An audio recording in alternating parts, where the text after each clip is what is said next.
Hi, good morning, Mark. Yes, just Happy- having my coffee.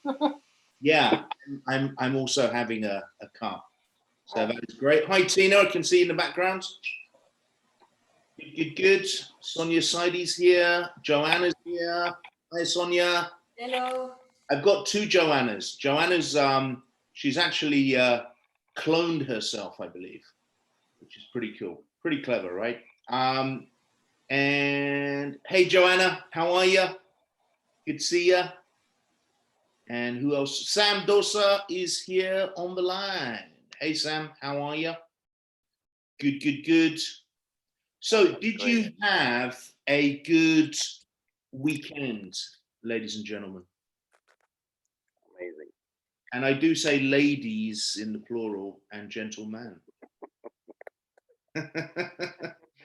So, you had a great weekend. Okay. So, what are we going to do to get into state? You're outnumbered. Yeah, we are, sir. We are. Good job it's virtual, hey? Yeah. So how are we going to get into state today? You know, the first thing we always want to do, oh, that's great, Joanna, no problem. The first thing we want to do is get into state. Whatever you do in life, get into state. There are states for driving, believe it or not. There are states for playing chess. There are states for going to really cool cafes in North London, Joanna, and enjoying a lovely cup of coffee, which you're probably missing the cafe life right now if you live in North London. Okay. There are states for speaking French. Sonia speaks English, but when she goes into French, there's a different state. There's a different ambiance. There's a different energy. You find two people, you know, you go to Germany and you meet two Indians and they greet each other, how much love they have for each other, you know, because there's a state, they see a state. Okay, when you go to Nigeria, Tina, and you eat the old food of your ancestors, you know, there's a state that comes with it. It's not just the food. There's a state. They bring the fufu out. You're going to eat that. You're going to have a nice state, okay, with that, okay? So we want to start from state, okay? We want to start from state. Very, very important. When we're training, we have something called training state. Now, if you're a trainer, if you're a speaker, if you're a presenter, you want to get to use trainer state, where you're going to be very centered in a trainer stance. You're going to drop in your body your center of gravity a little bit, so you're rooted and grounded. You're going to relax the shoulders. You're going to just let your head wobble around a little bit, back straight, shoulders relaxed, breathing in, and you're going to access the state. The state is so, so key to everything. So if there's one thing you remember from today, hi, Teresa, great to have you here. Ritu, great to have you here as well. If there's one thing you remember from today, please, please, please remember state is absolutely key. It's absolutely key, okay? So I want you to take a moment. We're not going to spoon feed you this morning, but I want you to just get into state, whatever that means for you. You may have had a sleepless night. You may have had a busy weekend.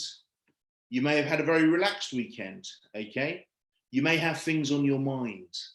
But what I want you to do just now is you start to slow your breathing down a little bit. Relax your shoulders. Just start to breathe in through the nose and just become a little bit more conscious. Shut your eyes maybe and just become a little bit more conscious of your breath. That's right. Breathing in. And if you can breathe into the diaphragm, it's going to be really, really great. But just relax and let it be. And as you're breathing in, just start to drift back to a time when you were really in state, when you were really in that zone of soaking up all the information, soaking up all the minerals, soaking up all the vitamins, soaking up all the universal energy, the energy from the universe. It's very abundant. It's very abundant. The energy from the universe is connected to source. The first thing you ever do is you breathe and you connect to source. The last thing you'll ever do is to breathe. And as you breathe in, you're connecting into everything that's in the universe. You're connecting into all power, all wisdom. You're connecting into all the richness of the ages. You're connecting in especially to the lineages of your ancestors. You're connecting into their traditions. You're connecting into their way of being. And from a positive element, of course, from a vibrant element. You see, when we connect to source, we're connecting to abundance, not to negativity or trauma. We're connecting into pure abundance. It strips away anything which is not useful. And so just as you go back to that time, you may have been in the room, you may have, been at an event, you may have been in a deep, calm, meditative state. Just as you go into that time, you slow down the breathing, just enter into state. And just know that state is state. State is a place of being. We're going to be talking a lot about being today. Being. And just enter into being, enter into that state, that place. And in a moment, you're just going to let go, because you can't actually hold on to something. You've got to be a channel. You've got to be a channel for energy. The electricity that runs through your home, it's not held in your home, it runs through your home. The rivers that run through the lands are not held by dams. They are allowed to roam freely. Okay, so what you want to do is you want to just let go. Because when you let go, you maintain and you flow, and we go into flow state. So once you've caught the idea, you're connected, that's now connected in with your breath, and just let go. That's right. And in a moment, just as you're prepared to open your eyes or to access the state of coming back into the room and being in state from letting go, I just want you to feel very, very free, very relaxed, very excited, and very ready to show up. Because there's only ever 3 things that I ask from anyone. That's to show up. Well done, you've shown up. You really have shown up. You've followed instructions, and you're going to be coachable, and you're going to win. So in a moment, as you're ready to fly back down into the room and open your eyes, sync all the changes at an unconscious level and enter the room. Good, goody good. Right, before we get into the content for today, what I would like to do is hear from a couple more people who want to say hello, want to say something. It'd be really cool to do that. And then we're going to get into, today's session. Anyone want to say anything who hasn't said anything before? Please feel free. No cues, no rush. Teresa Rich, how are you? Walking down the high street? Excellent. Probably in the park, actually, knowing Teresa. Ritu, the sun is shining, the yellow. Yes, we like the yellow. Hey. Good morning. Great. You seem to have cloned yourself as well. You've got 2 entries. I have, yes. That's good. That's all good. I just wanted to make sure that when I'm settled, I am properly connected and I stay connected. Okay, great. Looking forward to this. Thank you so Good. much, Matt. It's beautiful to be here. I am very excited and all ready to go. Good. Thank you. Great to have you here with us. And thank you, Ritu, for your attendance and your input. And we'll be hearing from you a little later. Anyone else? One more person. I want to hear somebody speak. I want to hear somebody say something powerful. And then we're going to jump into the content. Actually, I want to tell. Please, Gunther. I am actually struggling with my sleeping. With your what, sorry, Gunther? I am struggling with my sleeping. Are you? Okay. Yeah.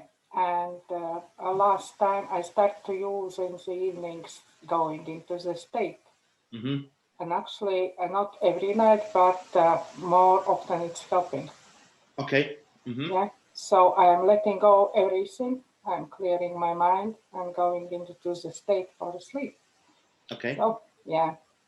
So it's very useful. Thank you. So you're sorry, I got it wrong at the beginning. I thought you said you were struggling to sleep, but you're actually getting to sleep on time and. I was struggling, yes, very Okay. often. Yeah, nearly every second night. And now it's maybe once a week only, using the state. Good. Good. You can hear me, yeah? No, I can hear you. I can hear you. Yeah, I can My hear you. speakers wasn't on, so maybe. Okay. Okay. No, that's really good. And, sleep is very, very important. Okay. For me, definitely, and I am struggling very much with that because I cannot switch off at night, too much energy. Yeah. And letting go everything was holding me in daytime, actually helping me. See, when we sleep, Gunther, as you know, our unconscious takes over. So if you have in the past been a very logical, conscious-minded person, okay, which I think maybe you have been, you're very logical, rational. You like to think things through. You have an accountancy background. I know you like data. You like information. So this actually keeps you quite conscious. So again, it's the letting go process. So well done for doing that. And the unconscious allows us to regenerate. It allows us to recuperate. It allows us to heal actually and rest and get everything working on the cellular level at its optimal base. So rest is very, very important. And of course you can hack rest. So by going on to your timeline, by doing meditation in your waking hours, by just slowing down the breathing, by playing, music that elicits a little bit of trance. I listen to, some very smoothing music while I'm doing my admin. I listen to music while I'm reading, usually instrumental music, but it's everyone's flavor, okay? It puts you into a slight little bit of a trance and it starts to marinate the creative juices. Sometimes I want to post something and I have nothing to post and I just play some music and boom, it comes from nowhere. It's like effortless, right? And other times you're thinking to write something and you get stuck, So the unconscious mind is really the domain of relaxation. And as we get older, as we all get older every day, it's more and more important to utilize it. So thank you, Gunther. You are looking very fresh as a daisy, I've got to say, Gunther. I don't know if you've got products or stuff you're taking, but I know you Latvians and Polish, you've got some pretty cool, healthy products, Be honest, no. I'm just trying to use healthy lifestyle and eating a lot of, having a lot of vitamins. Good. And only one supplement what I'm using just now. It's for just cleansing body, but haven't used anything for a couple of years. So. Oh, great! Excellent. Fresh air every day as possible. That's the key. Fresh air, sunshine, and everything else. Excellent to have you here, Sayali, as well from India, just coming in. Wonderful to have you here. So we're going to get into today. We've got 3 things that we want to do today. We're going to drop a little bit of content for you just to seal everything off. Okay. There are a few people, unfortunately, that have got COVID. And so I did decide to record the session because, they really wanted to attend. And I think it would be awful, not to record it on that part. One of them, indeed, I won't mention his name. He hasn't given me permission. He's really suffering quite badly. So do keep these people in your prayers and stuff. It's not easy for them. So what we're going to do is we're going to do 3 things today. We're going to drop some content, which is kind of the ceiling content. And then what we're going to do is we're going to have some hot seat coaching, although we'll have a little bit of questions on the content beforehand. And we're going to have some hot seat coaching. And what we're then going to do is we're going to go into some Q&A and make sure that all of you are on track, okay? So you've been part of this program for a couple of months now. We should all be getting it. But if you haven't got it yet, don't worry. Today you're going to get it, okay? So I'm going to share my screen and I am going to get into the slides. It's not a big content, guys, but it's a very important content. Okay, so you should be able to see my screen. Excellent. And it always helps if we start at the top. Okay, so Achievement Masterclass session 5, okay? You know, this whole thing about achievement is to give you wholeness. We didn't call it the success program because success for me is something that's quite limited. You know, achievement is something that's a lot more powerful because achievement can be anything. Achievement doesn't have the trappings of success. And it's really the small things that count. Because as you can start to, you know, create the small things, you know, that bring you income, lifestyle, and legacy, okay, this starts to have the domino effect and it starts to build into the bigger achievements that you want to create. Something I love from Dr. John DeMartini is something he said, which is people plan their vacation more than their life, okay? Now, I do think it's good to plan your vacations. I know Joanna's an avid planner.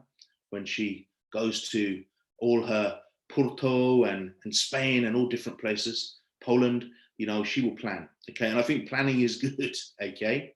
But I also think that, you know, we want to be taking our life because really your life should be one big vacation. Now, I know for some of you, you might think, Matt, you know, I've got to do this job, I've got to do this. I get it. But if you think about when you go on vacation, you don't enjoy every bit of it, do you?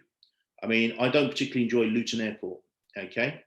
I don't particularly enjoy, you know, getting off on the other side and having to go through, you know, I love Goa.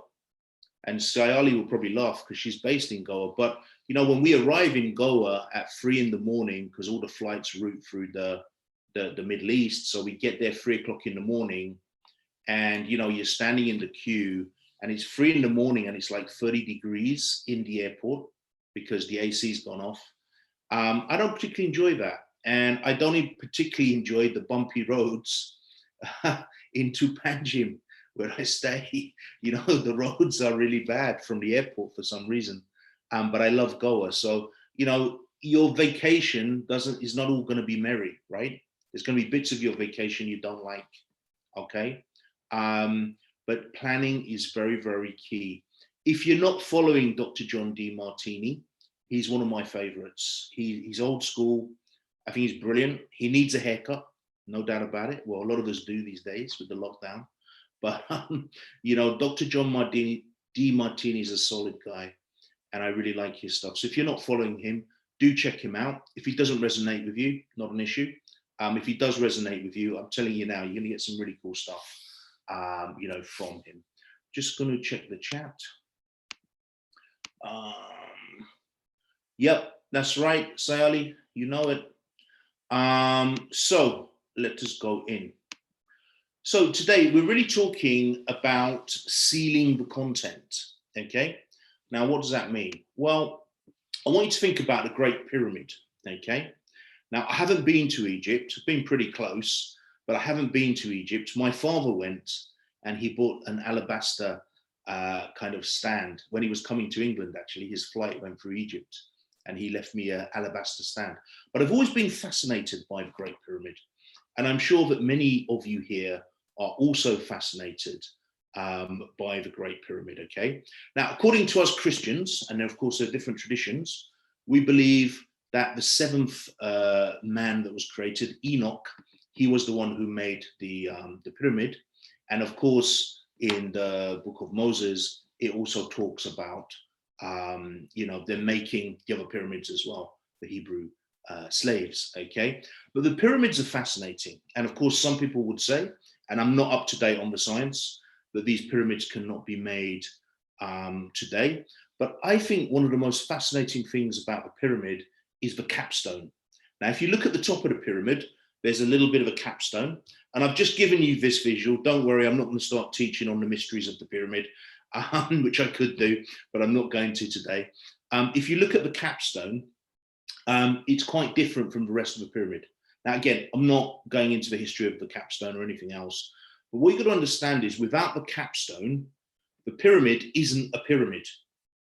You can also see, and it must have taken ages to make this pyramid, and again, there are different views on that, so you know we won't debate that today, but you can also see it's kind of built in levels. So the only reason I've given you this is so you've got a strong visual to remember the capstone on the pyramid, okay?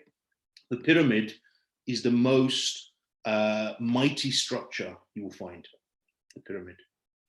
It's a very strong structure. I've studied martial arts for many years, and we use pyramids. You know, if you look at a lot of the systems like Wing Chun, if you look at, you know, BJJ, Brazilian Jiu-Jitsu, if you look at most of the Jiu-Jitsu, the Kung Fu, it's based on pyramids and circles, because pyramids and circles contain specific structure. You know, that pyramid, very hard to push down, okay? Whatever machinery you've got, whereas if it was a tower, it'd be very easy to go down with the right machinery. But I just wanted to give you the visual, so you've got the picture of the capstone. And the content today is really the capstone that goes on top of, you know, your 7 principles, okay? And I want you to remember that. Now, the other thing is when you look at the pyramid, you kind of think, well, is the rest of the pyramid outside of the capstone, is that just there to present the capstone? Because if you think about it, the capstone is a pyramid itself. And I think that's quite important to remember, because as we get into the 7 key pillars, which are the layers up to the capstone, today is the ceiling content. It's the capstone on top of the 7 pillars. So you've got a foundation of state. You've got a foundation of mindset. That then gives you the clarity which allows you to commit to a structure within which you have a fail-safe mechanism, which is your recovery, and you've got the optimization as well. And then on top of it, right at the capstone bit, okay, you've got what we're talking about today, which is really the B. Now, many years ago, 1994, 95, The Secret came out. John Demartini was in The Secret, as was Bob Proctor, as was Dr. John Assaraf, as was Dr. Joel Vitale, and many, many other real good, you know, scholars and people of renowned reputation in the training and personal development space, okay? Now, they all taught a version of The Secret before The Secret came out. The thing with The Secret, it took a lot of truth out. Took a lot of the fundamental truth out. And I know Bob Proctor was definitely not happy. Neither was John Demartini, that they took the work out. They took the commitment out. The Secret really only gave you the kind of fluffy bits, which are good. They didn't talk too much about state, but they talked about mindset and frequency. Okay, now that's not a bad thing, but without the rest, you've got no physical structure in the physical realm. You've just got a metaphysical idea, which will work, but it won't work in the way or in the timeframes that you want it to, okay? So today we're talking about that B, and that's why we leave it to the end. Otherwise people just go off and think, right, I can make a thought, I can manifest a thought, I don't have to do any work, I don't have to have any planning, I don't have to have any recovery. Well, look, John, you know, after 10 years, how specifically is that working out for you, right? And I can tell you 9 times out of 10, it's not working out very well. That's right, Tina, okay? So we're talking about the B today, okay? And when we do the hot seat coaching, it's generally gonna be about the B. And the B really relates to that capstone. So every time you're thinking in your future about how you're doing in project X, or how you're doing in something that you've decided to create an outcome on, I want you to think about the capstone, which is B, but do not forget the 7 key pillars, okay? Because that's what makes the pyramid. Now, life is a circle, okay? Circles are very powerful in nature. Life is a circle, okay? So we don't, like I said at the beginning, this is very holistic. The seed of each of these key pillars is in every single one, okay? So in order to have structure, you must have clarity. In order to have clarity, you've got to have structure, because there's structure to clarity. So this is not linear, okay? And we are going to circle through these again and again and again and again. So, as you know, I am learning Portuguese and doing really well at the moment, but I have peaks and troughs. You know, I'm sometimes like the New York Stock Exchange, up and down, boom and bust, right? But here's the thing, when I get into that state, when I'm really good, my Portuguese, I flow. When I've got the mindset that I can let go and just flow, I flow. When I've got clarity that I'm ahead of where I actually want to be, it helps me to commit further. I've got structure because I've got accountability. I've got 2 tutors, I've got a lesson, I've got, you know, scheduled time. There's going to be sometimes, like over Christmas, I wasn't very committed. I got busy with other stuff. That's fine. I've got a recovery strategy. I'm now optimizing this year. But I've still got to remember that the capstone on top of that is the B. Who am I being? Who am I being in that area?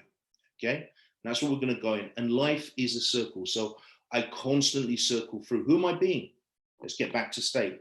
As I said to you at the beginning, there's a whole coaching program in this. So if you wanted to, I'm not certifying anyone, but you know, at this stage, but if you wanted to go out and coach people, you would need a little bit of an idea, to be honest with you. But you could use this system to coach people. And all I ask is just mention me from time to time. You know, just mention the source. And I think it's really good to do that, to mention whatever you're doing in life. You know, the Bible says there's nothing new under the sun, okay? Book of Proverbs. But, you know, do reference sources. So if I reference something from John D. Martini, I'm going to reference it.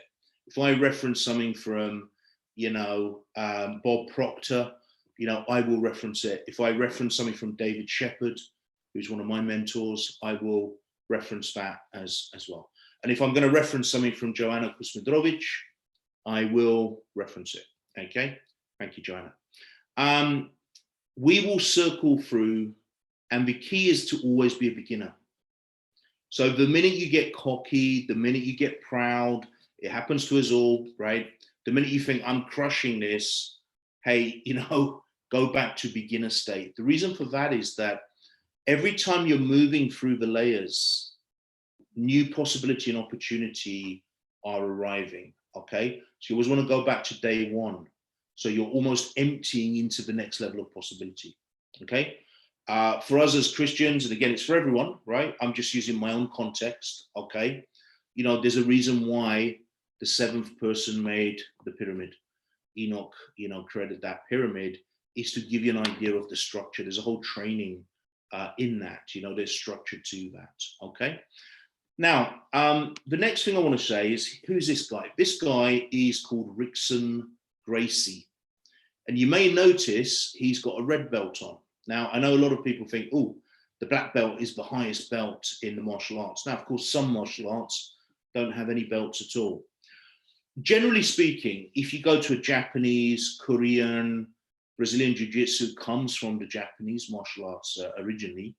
But if you go to those disciplines, not so much the Chinese or the Indian martial arts, but if you go definitely to Japanese or Korean martial arts, you will find the belt system. And usually when my kids, they did Tang Soo Do, then they went to Kung Fu, and in Kung Fu, they had a red belt. In Tang Soo Do, they had a red belt. They will start the beginner with the red belt. That is the beginner's belt. Generally speaking, when you start, you get a red belt. And then you go to white belt, then yellow belt, then orange belt, green belt. Then it depends on the club, but then it can be blue belt, purple belt, brown belt. Then you go to black belt. Now, when you go beyond black belt, which is actually the start of the real learning, they'll give you a different colored belt. Some are red and white, some are like black with tags on it, depending on the club. But you generally end up with a red belt. And it's showing the circle back to beginner.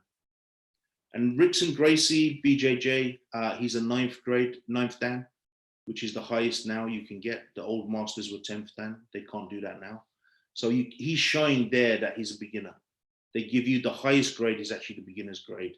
And when you do the martial arts, you realize that actually all the golden stuff is in the foundational. It's there, but it's hidden. That's what it's teaching you.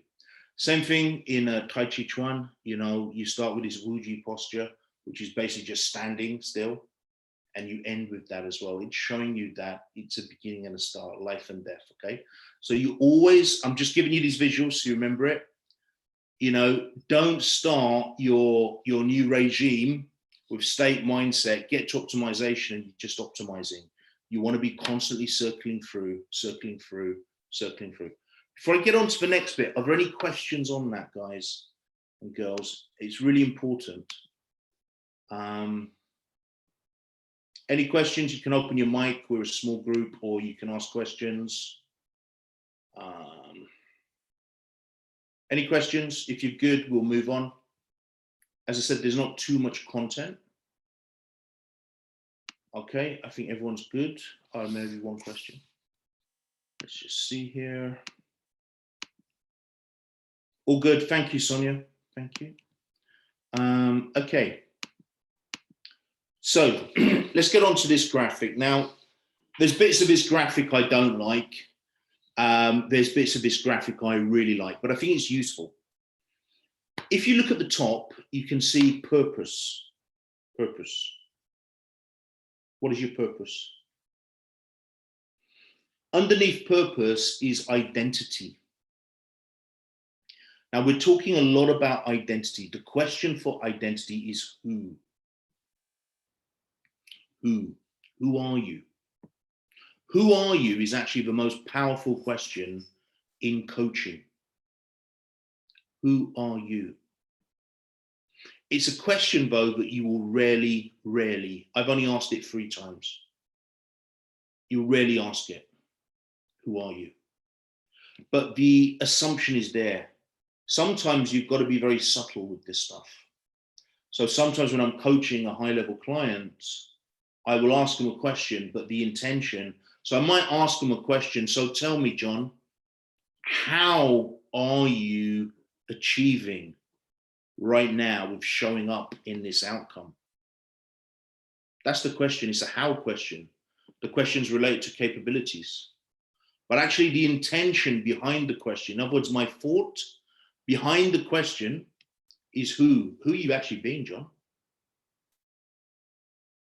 You know, someone comes to me and says, hey, I'm trying to learn French. And Sonia Saidi never picks up her phone. Sorry, Sonia, I'm picking on you. She'll get me back. She will. You know, my French is terrible, you know. You know, what's the real thing? Who are you being? Come on. Anyone can learn French, you know. There's books, courses, Netflix. There's people who will speak to you. You can fly to France. You can find French people in London. You can find them in Milton Keynes. Okay? You know, you can learn French if you want to. So the question is, who are you being? Who? You know, so this who is very, very, very powerful when you're coaching.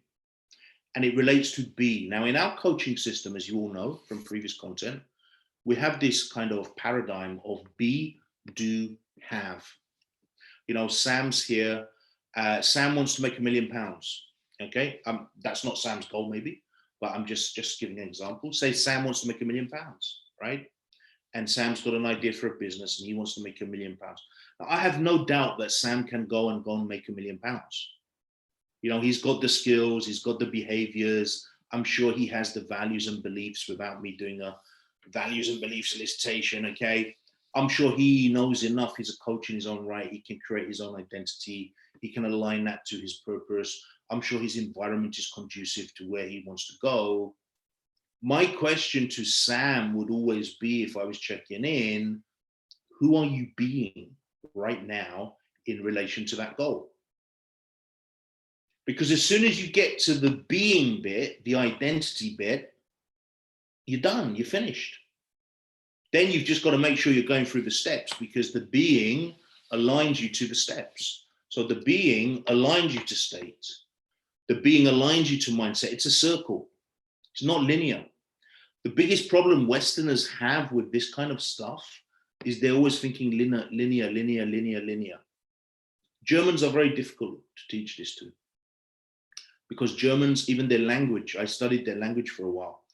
I tell you, it's even for the word process, there's like 50 words in business for process. In English, we have process, right? Probably another word or two. In Germany, there's 50. A lawyer, there's like 40 words for lawyer, depending on what kind of lawyer it is. Crazy. You know, Germans are very logical, because if you look at the language, they're adding lots of words to words. They're very linear process thinkers. That's why they're very good at engineering. It's why they're very good at, you know, manufacturing automobiles. They have this mind to do this. When it comes to this stuff, which is more metaphysical, it's more related to the unconscious mind, not so much the conscious mind, they sometimes struggle. Now, again, anyone can do it, because once we tap into unconscious, then we go forward. So if anyone's German background, please don't feel anything. It's just an example, okay? Just an example. So we're always going to go to the who, okay? We're always going to go to the who. So the be, do, have. The be is the most important bit. And the do is the proof of the be. So just let me ask you a question. You can answer in the chat. You don't have to, of course. It's really for you, not for me. Who are you being? It's like, Tina, who are you being right now in terms of your business? In terms of your future relationship, who are you being? Who are you being, Joanna, in terms of the stuff that you're working on, in terms of your Spanish that you're studying, right? Who are you being? Who are you being, Sonia, in terms of your coaching? Who are you actually being? This is a very deep question. And remember, as a coach, we just do not take the first answer, because we know underneath the first answer, there are drivers and patterns and behaviors and everything on the chart. So we want to drill in with specificity. So when you're asking yourself these questions, because ultimately you're your own coach. Now, you do require a coach, you do require a mentor, you do require leadership in your life. All human beings do. And especially for those that are really going for something, you require specific leadership in either a coach, a mentor, preferably both, okay? Very, very key, okay? But ultimately, you've got to coach yourself. You know, I work with my coaches and mentors, but ultimately I've got to sit down and coach myself into the zone using some of their stuff, you know, which really, really assists me, but it comes down to you. So this is why I'm majoring this. It's all about being. I want to talk a little bit about why people fail. There are people that will listen to all of these recordings, that come on this program, that have got the workbook, that can absolutely crush everything this year, but there will be one or two people that will fail. And the reason they will fail is not because they don't have the structure, not because they don't have the capability to do it, not because they can't create the behaviors. It won't even really be down to their values and beliefs. It will be down to their identity. Now, important point, while I have a little sip of my coffee. Yeah, that's good. Little point here, okay? Most coaches in the marketplace, you can ask Sonia, you know, you can ask Ritu, you can ask Sam. These guys are all coaches, right? I know they do other things, you know, but they are coaches as well, you know. Most coaches in the marketplace, they are only coaching at a values and belief level. They will talk about purpose and it goes straight to values. Now, of course, that's important. Most coaches are actually only dealing with the belief level. If you get an NLP coach, they will start to deal with values. If you get someone who's been trained up by Dr. John DeMartini or Bob Proctor, they will be talking about values. You know, the Three Principles people, they will go into values, but in a slightly different way. Okay. Consciousness coaching lot, they will do the same. If they've been trained by the ICF, you know, they will also be talking about values. Values are just what's important to you. Now, why values are important is because they lie under belief. That's why I don't like this graphic so much. Values should be under beliefs. Actually, the graphic's actually upside down, but that's another thing, right? Values are important because values are your driver. So let's say you've got a guy called Steve, and Steve's got 3 non-negotiables. And Steve's been on my program. I don't think I've got a Steve on the program. That's good. Steve's been on my program. Okay, right? And he's got a non-negotiable to get fit as a fiddle and get in the best shape of his life doing yoga and calisthenics. Don't know if I said that right. Calisthenics, I think. Yoga and calisthenics, right? He's got a goal to make £1 million, okay? And he's got a goal to go on a cruise with his wife, all right?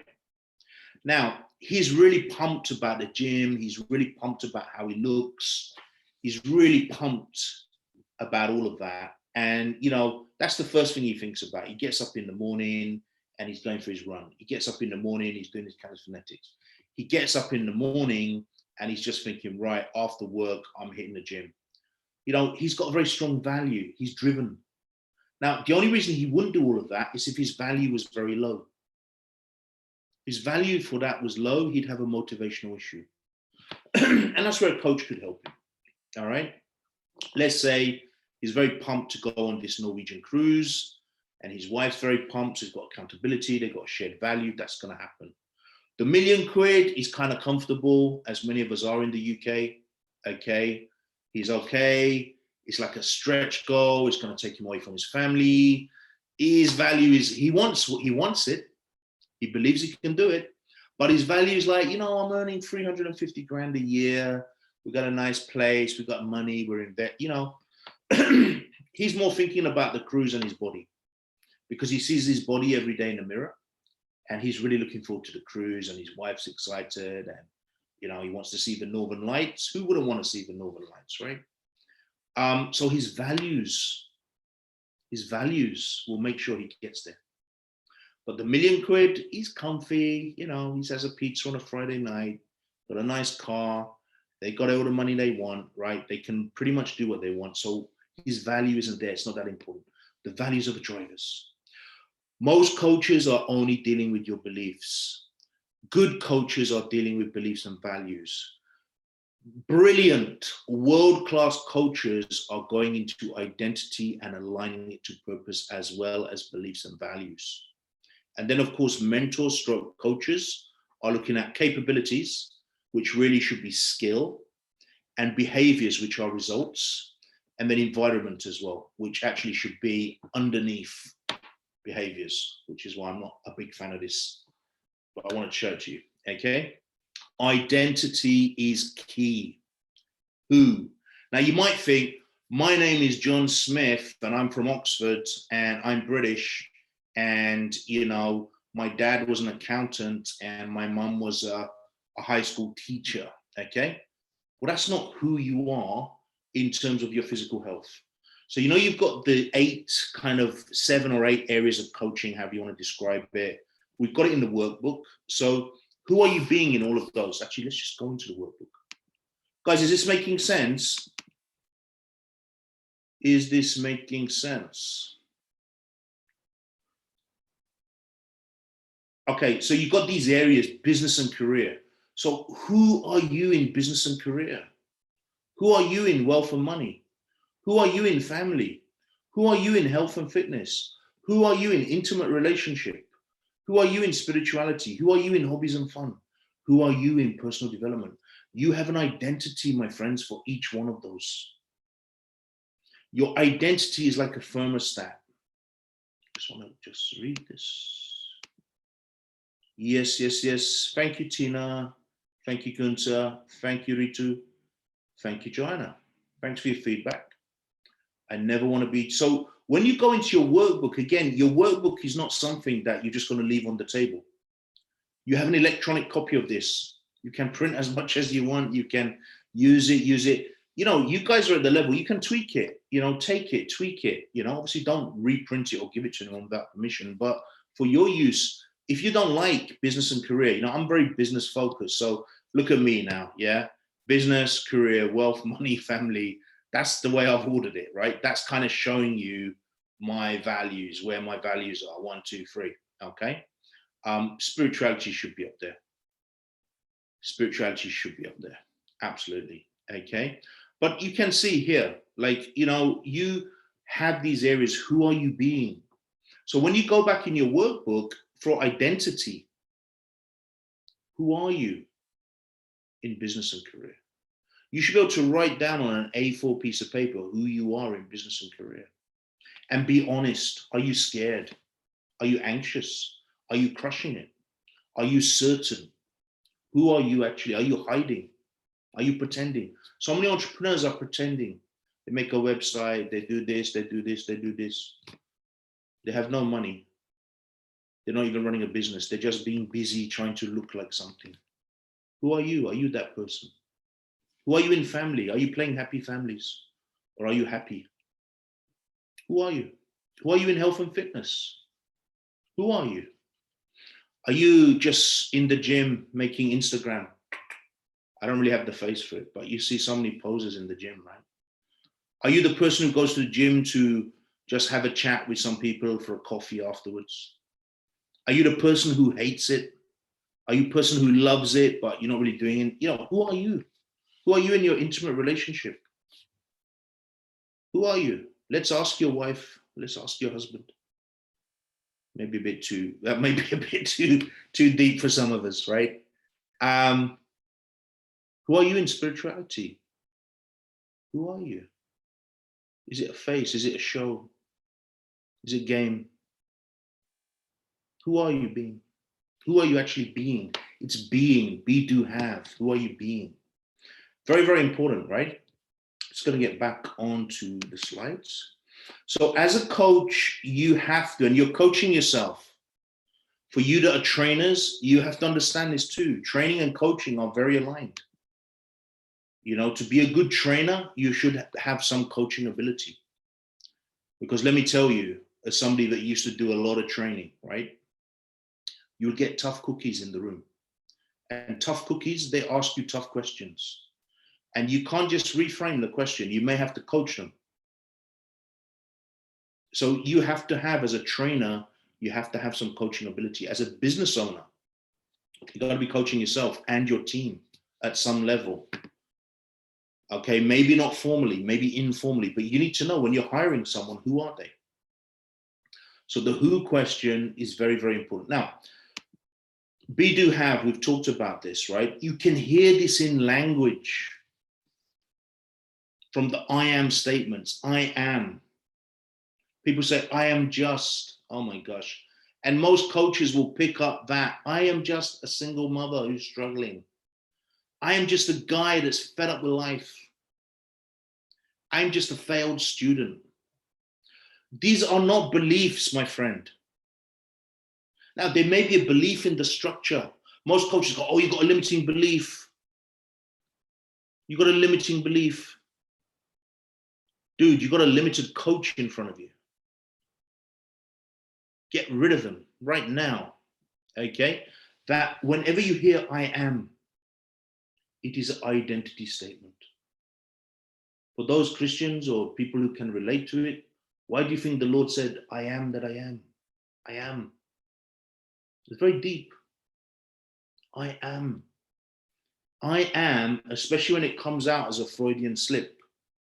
You know, if someone's going, I am Matt Nerona, and I am from London, but I live in Bedford. I am Matt Nerona, and I'm doing a training, right? That's just a statement, right? But when someone's deep in a coaching elicitation, you need to be listening to their language. If you have team or family members, it's the I am statements. These are identity statements, very, very key. We're going to help you to understand why it's key. Because being is the structure of everything. Listen to values. Values are why. Why is it important to you, Sam? Make £1 million. Why is it important to you, Joanna, to go to Poland twice a year? She'll tell you why. She has a value. Why is it important to you, Joanna, that you don't do X, Y, Z? Because again, there's a mismatch value to the goal. Identity is key because it's based around frequency. And I'm not talking about frequency of activity, I'm talking about radio frequency. We want to talk a little bit about purpose-based mission. I am going to step on some people's toes here today. So you may want to forgive me, okay? Or you may not want to forgive me. Depends what frequency you're on, okay? Let's talk about the thermostat of success. The thermostat of success. If you're in the UK, I think Sayali, they have this kind of thing in Goa as well. They have something similar. But I don't know in Spain or France, Sonia, if they have this. But if you're in the UK, you'll know what this kind of looks like if you have hot water boiler or combi boiler. You know, these are the little stats underneath that give you the pressure reading. They're thermostats. In India, you go, you've got the AC, you know, you turn the AC on and you feel you're in heaven. You go outside and you die, especially if you're from here. But it is good, okay, right?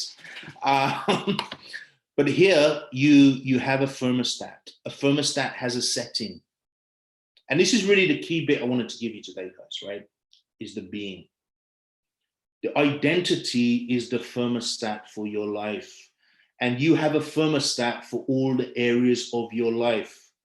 So if you was making 15 grand a month for 6 months and now you're back down to 5, and then you go out and you make network marketers all the time, now you're making 15 again, and then you're suddenly back down to 5, and it happens like clockwork. Your identity is 5K a month, my friend. And your thermostat is always going to bring you back. You know, you ever been on a diet? You're crushing it, you're crushing it, you're crushing it. Everyone's saying, wow, your clothes don't fit you anymore, you know? You know? And then it comes back, you know? Christmas comes. You know, the days when we used to get invited to weddings, you know, you'd be losing everything. And suddenly someone will have a wedding.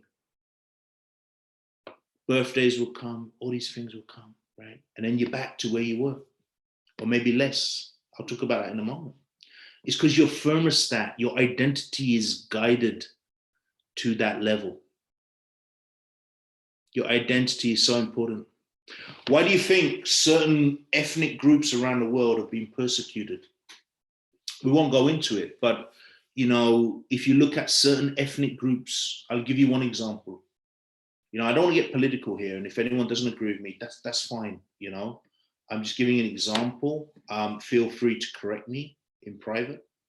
You know, but I'm just giving an example, like the Aboriginal people in Australia. They have been heavily persecuted. The Aboriginal people in Australia, if you read the history of what white Australians did to them, you would have tears in your eyes.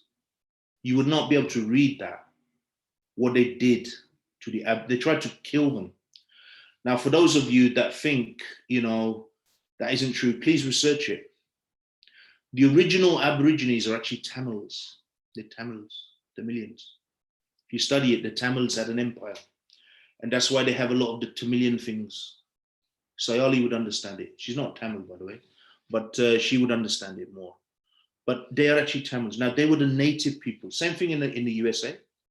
You know, they did that. The same thing they've done with African, what they call African Americans through slavery. You know, they have tried to eradicate these people, Native American Indians. They eradicated them.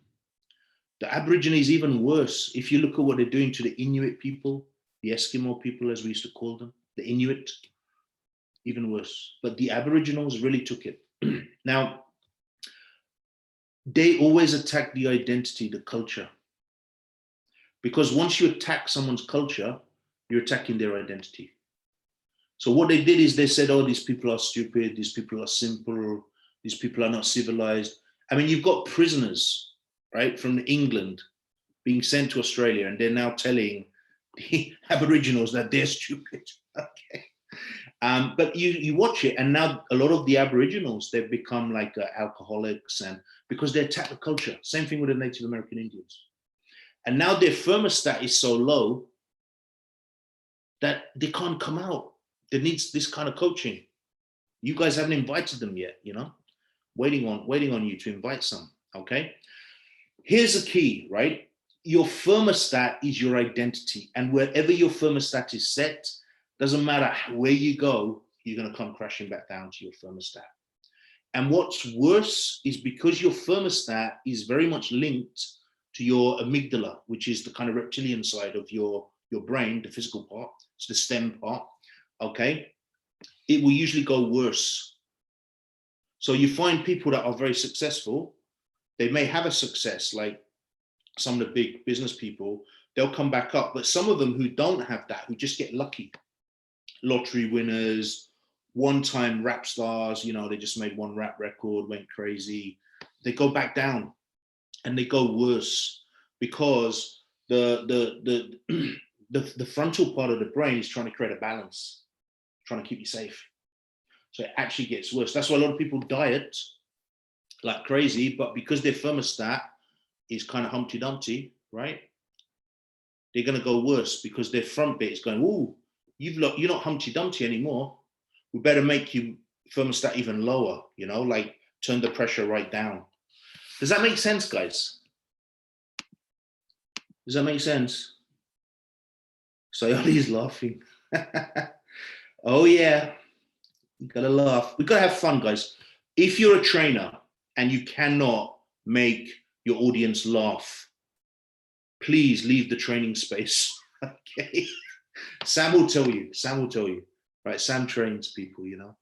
You've got to, if you're a trainer, not too much, but you have to use humor, guys. I use it in sales. I use it in training. I watch people get bored. You must have a sense of humor. Develop a sense of humor. It'll do you a world of good. World of good, it will. Okay. So the thermostat is very key. You know, I sometimes coach women. Men are the same. Men are the same. Men are no different. But I coach women who, you know, they have had bad relationships sometimes. They have, you know, their partner has, you know, left them, you know, has done bad things or whatever. I mean, I'm only getting one side of the story usually, right? But, and then they say, and then the next fellow was like this as well. The next fellow was like this. And then you start wondering, okay, so who's the common denominator here? And it's because the poor woman, her thermostat is so low, that's what she's going to end up with. So how do you change this as a coach? Well, in our coach, you've all got a coaching session with me, guys, right? I've done a few already. For the coaching sessions, they're free of charge. It's not a sales pitch, nothing. It's all part of this, right? The coaching sessions, we can hit identity. It's not a problem, right? So always remember, you will only reach your identity. It's at identity level. We can change that. It's not, and you can change it. You don't need a coaching session to change it. The first thing, absolutely, Joanna, we're only going to be doing the coaching sessions in January, not this week, from next week. Tina's got one this week, but we're going to be doing it in January and in February. So I'm trying to get them all done by February. I've already done a couple, got a couple more this week. And then we're trying to get them all done by February. Don't panic if you've like, you know, we will accommodate you in March if you can really do nothing else, right? Or there's something big coming up and you just want to, you know, so don't panic. But I really, from my point of view, from my own workload, I want to get them done like in February, by end of February, okay? So please, please, please remember, the only reason you will fail at anything is because of your beliefs, which are very easy to change, your values, or your identity. Now, the identity is the deepest root. And I want you to remember this visual of the thermostat. So when you're asking yourself, where am I being? Think about the thermostat. if you've got a boiler in the UK, go and have a look at it and check the pressure, you know. How do we change the identity? Well, it's very simple.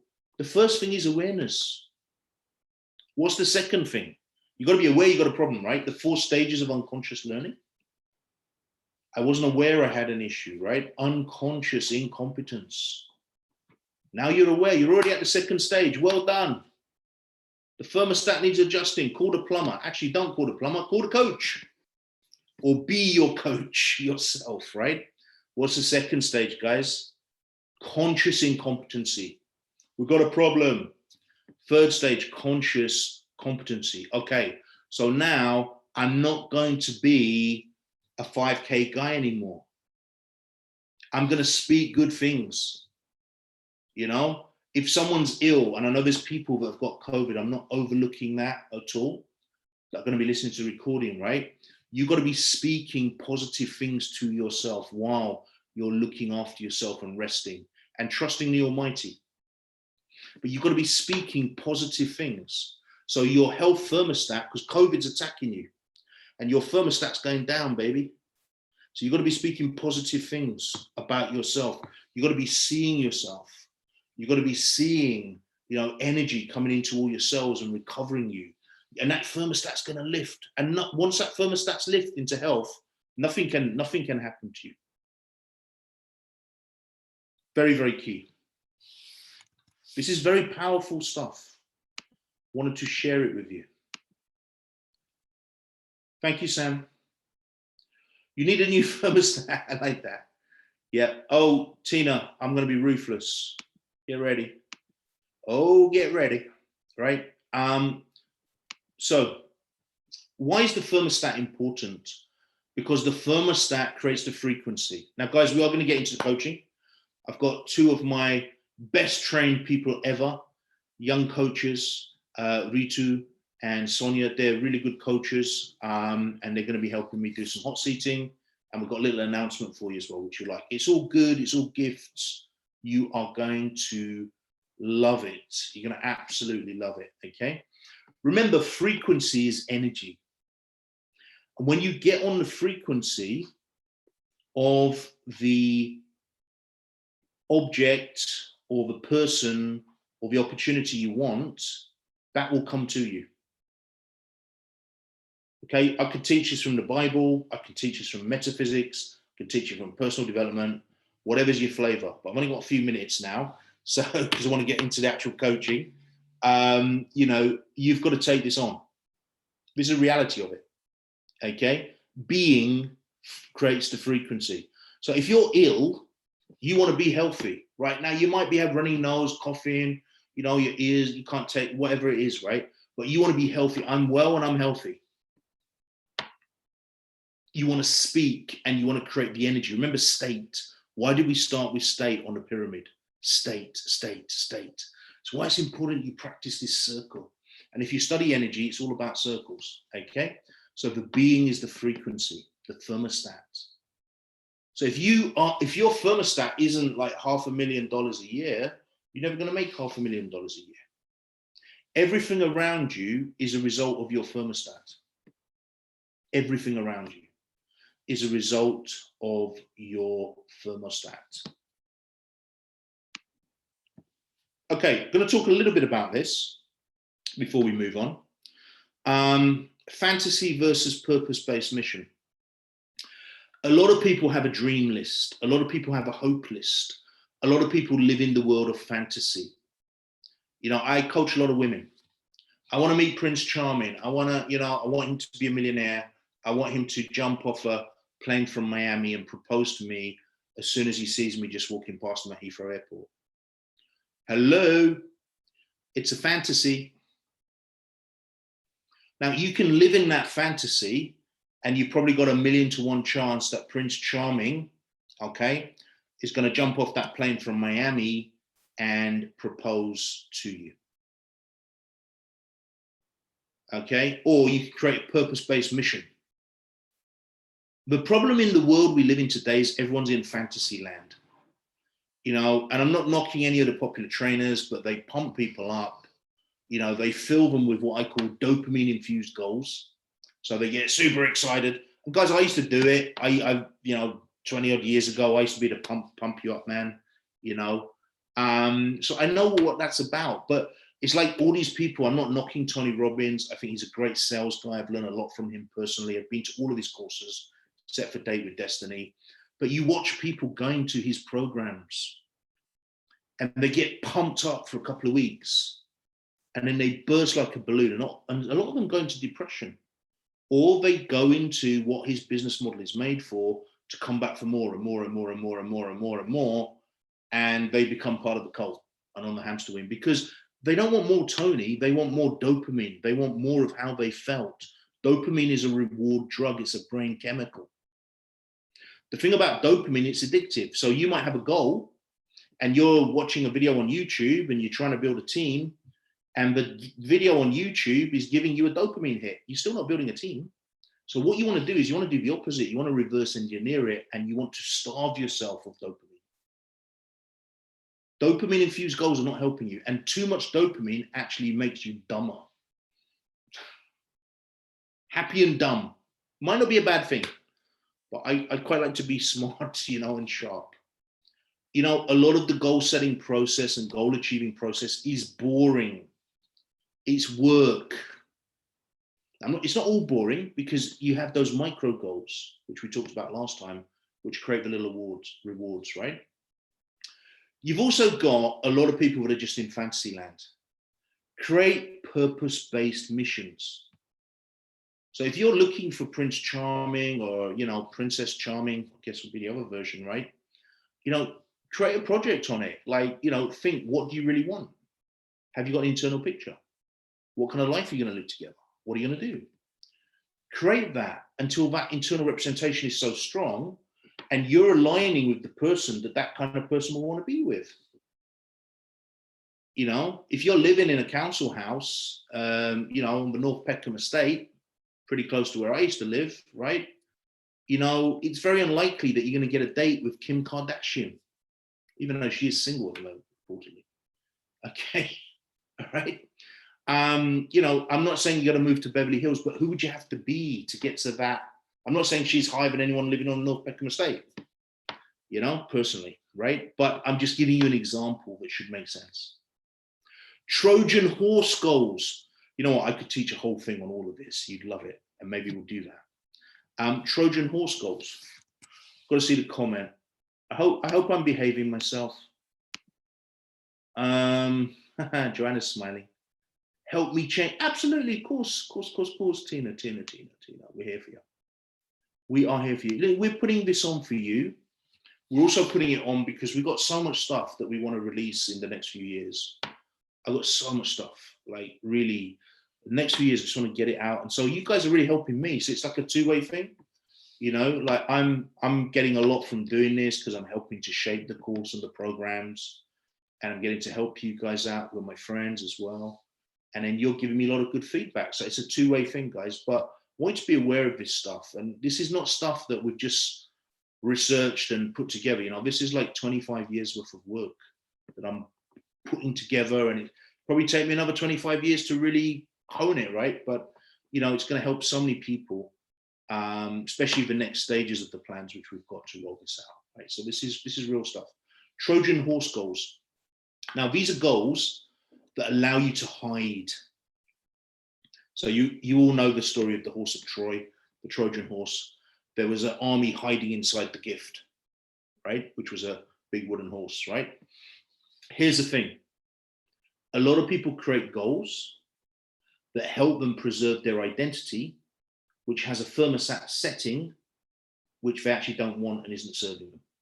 So an example would be, someone goes, right, I'm going to create a big £1 million business. I'm going to travel the world, and I'm going to make £1 million a year, and da. Now that could be a real goal, but if his identity is like, I don't want to spend time with my family or my spirituality, and I don't want to spend time working on my health, so I'm going to fly around the world and basically eat in 5-star restaurants and meet all these good people and make a ton of money. Okay, I get it, but that's a Trojan horse goal. That's a goal that you've created at a subconscious level to keep you where you are with your family, because your thermostat with family is low and your thermostat with your health is low. So you've created that Trojan horse goal. And that goal is going to ruin your life, my friend. And you see this time and time again with people that, and these are not broken people, guys. These are people that are performing in life. Yeah, you see, a lot of people get married. They get married. They settle down. They get married and they settle. Why? It's a Trojan horse goal. Now, I'm very happily married. Many of you here are all happily married as well. But a lot of people, they use marriage or they have another kid because their relationship is failing. These are Trojan horse goals. So when you're talking to clients, you coaches, look out for Trojan horse goals. You won't hear this anywhere. This is my own thing, Trojan horse, right? So if you want to brand it, Sonia, go off and make $1 million, send me a little check, will you? I'm joking. No leadership. You need leadership in your life. Look, human beings are designed to have leadership. You're born into a family. There is some leadership in that family, whether it's your grandfather, usually it's the grandmother is the leader, right? Older brother, whatever. It might be you, right? But we are born into leadership. We need leadership in our life. I need it. You need it. Get over it, right? We all require leadership. So if you're going to create the life of your dreams and create the vacation of your dreams, right? You go on vacation, as John D. Martini said, and you expect a pilot to fly you to Barcelona. But yet you're creating your life and you don't expect a pilot to fly you there. Get a coach, get a mentor, get a leader, get someone with wisdom that can guide you. Important. And also be that leader. Don't rely on other people. Be that leader yourself. No breakthrough. I have a breakthrough every 2 years. Probably going to ramp it up to every 1 year. Breakthroughs are important. You might say, I had a breakthrough and I'm not sure it really works. You bloody did. But maybe there were some things that you didn't do, right? Maybe you need another breakthrough in a very specific area. Breakthroughs work. Breakthroughs always work. But breakthroughs are for life, right? Just because you've had the 5 negative emotions out doesn't mean people that are performing are always going for breakthroughs, right? And remember, it's all a lifetime work. So, don't fear of missing out and all that is rubbish, right? Okay. Hope you don't mind me, putting a bit of scripture in. But I want to make it accessible for everyone. The last bit is from Proverbs, which is a book of wisdom. It was written by Solomon, who is the richest man that ever lived, and he used wisdom to create his success. And he said, commit to the Lord, whatever you do, and your plans will succeed. Now, I know not everyone's a Christian here. This isn't a Christian training, but I want you to use this. This scripture is very deep, and your non-negotiables, your life, I want you to treat it as if it's an offering to God. Treat it with the holiness, the honor and the respect it deserves. And if you commit to that and you do this program, you really will succeed at levels that probably you've never really thought about. Okay, so I'm going to stop the share. Thank you for listening to me. I always like it. Oh, that's fine, Sayali. I always like it when people turn up and they show up and so forth. Now, we're going to finish at 12:15. We've got about another hour and 15. Okay. My question is, do you need a break? First of all, I could do with a coffee. But do you need a break? If you do need a break, we can have a little break. While you're going for a break, absolutely, Tina. So have a break. Have a 5-minute coffee break. You bring your coffee back. 10 minutes. Let's have 10 minutes. We'll have 10 minutes out. I'm going to just sit here because I've got my lovely daughter and my lovely wife who may or may not be bringing me coffee. I don't know, but that's cool. And they will be looking after me. Hello. They're here. They're coming. Wow. Oh, coffee. Did you have a nice birthday? Yeah. Are you going to say hello to everyone? No. She won't come on. She didn't want any pictures yesterday. It was my daughter's birthday, and she won't come on without, Like they look like models, seriously. They won't take a photo unless they are like, you should see my little daughter yesterday, like models, like crazy, right? So is that the case with yours, Ritu, as well? Yeah. Definitely. They are models. What do you mean they look They like are models? models, They are but you know what I models. mean? Totally like ready for the Oh catwalk, yeah. right? And You it's can't like, take any pictures without their permission. The right yeah, angle, the right slide, whatever not. Yeah. And the amount of makeup my 16-year-old has, Matt, it's triple the amount I've had in my whole life. really? Okay, so it's not just me, because No. they've got a little It's universal. suitcase, right? They've got a little suitcase and They it's have, like yeah. full of it, right? And you know, it's quite strange because you know, when we got married, I mean, she had like little bags and stuff of it, but Yeah. you know, these girls just go crazy, I right? still have one little bag with the Do whole you? lot, and that's Okay. it. They're so precise as well, and they're so good at it. Sonia, have you realized? You know, these little girls, they're so good at it, and they're so pretty as it is. They don't need any of that. I mean, Exactly. they're beautiful as they are, but they're so good at. My elder one is almost a professional. She Really? does such lovely makeup, yeah, and the little one's getting into it, so double the expenses now. It is. It is. Yeah. So, did you understand everything we were doing and talking about? Make Yeah, sense? I did. So from the Trojan horse goals, what I get is that whatever somebody is working towards is not actually the actual aim. So it's something hidden that they're trying to achieve. Not always. So the Trojan horse, classic Trojan horses, right? Obviously, this year it's been COVID, so it's a little bit different. January the 1st, the gyms are full. Yeah. And they're full of people that have gone, right, you know, 2021, I'm going to get super fit. I bought a really expensive gym membership, or I bought a gym membership. And then by March, like the gyms are like usual, half empty. Yeah. And the guys who bought the gym memberships are no longer going because their goal was just to buy the gym membership so they can say, yeah, I'm doing something about it. That's a Trojan horse goal. Okay. Right? Or the other thing would be, here's another one, Ritu, which you do see a lot, right? People that get down and they just go shopping. Like I've got a client and she goes shopping and she'll drop like $4,000 down in Westfield. And I say, well, you know, what did you buy? And it's like a load of crap, basically. But she spent $4,000 in Westfield because she's feeling down. When you trace why she's feeling down, it's because she had like a donut or two extra the night before. The sugars hit her. She's stressed from work. And then she goes and spends $4,000. So it's like basically you bought a $4,000 donut, right? But that's not knocking it. It's real for her, but she wants to feel better about herself. Yeah. So what does she do? She goes and she spends a load of cash. But then a few days later, how do you think she feels when she sees a garage full of stuff that she doesn't want? Not good. And a credit card bill, right? I mean, she has money. That's part of the problem. But hey, so those are Trojan horse goals. So as coaches, watch out for those. Because a lot of the time, you know, people, so I always ask for coachability because people will come on your calls and they'll say, yeah, Sonia, you know, I'm doing really well.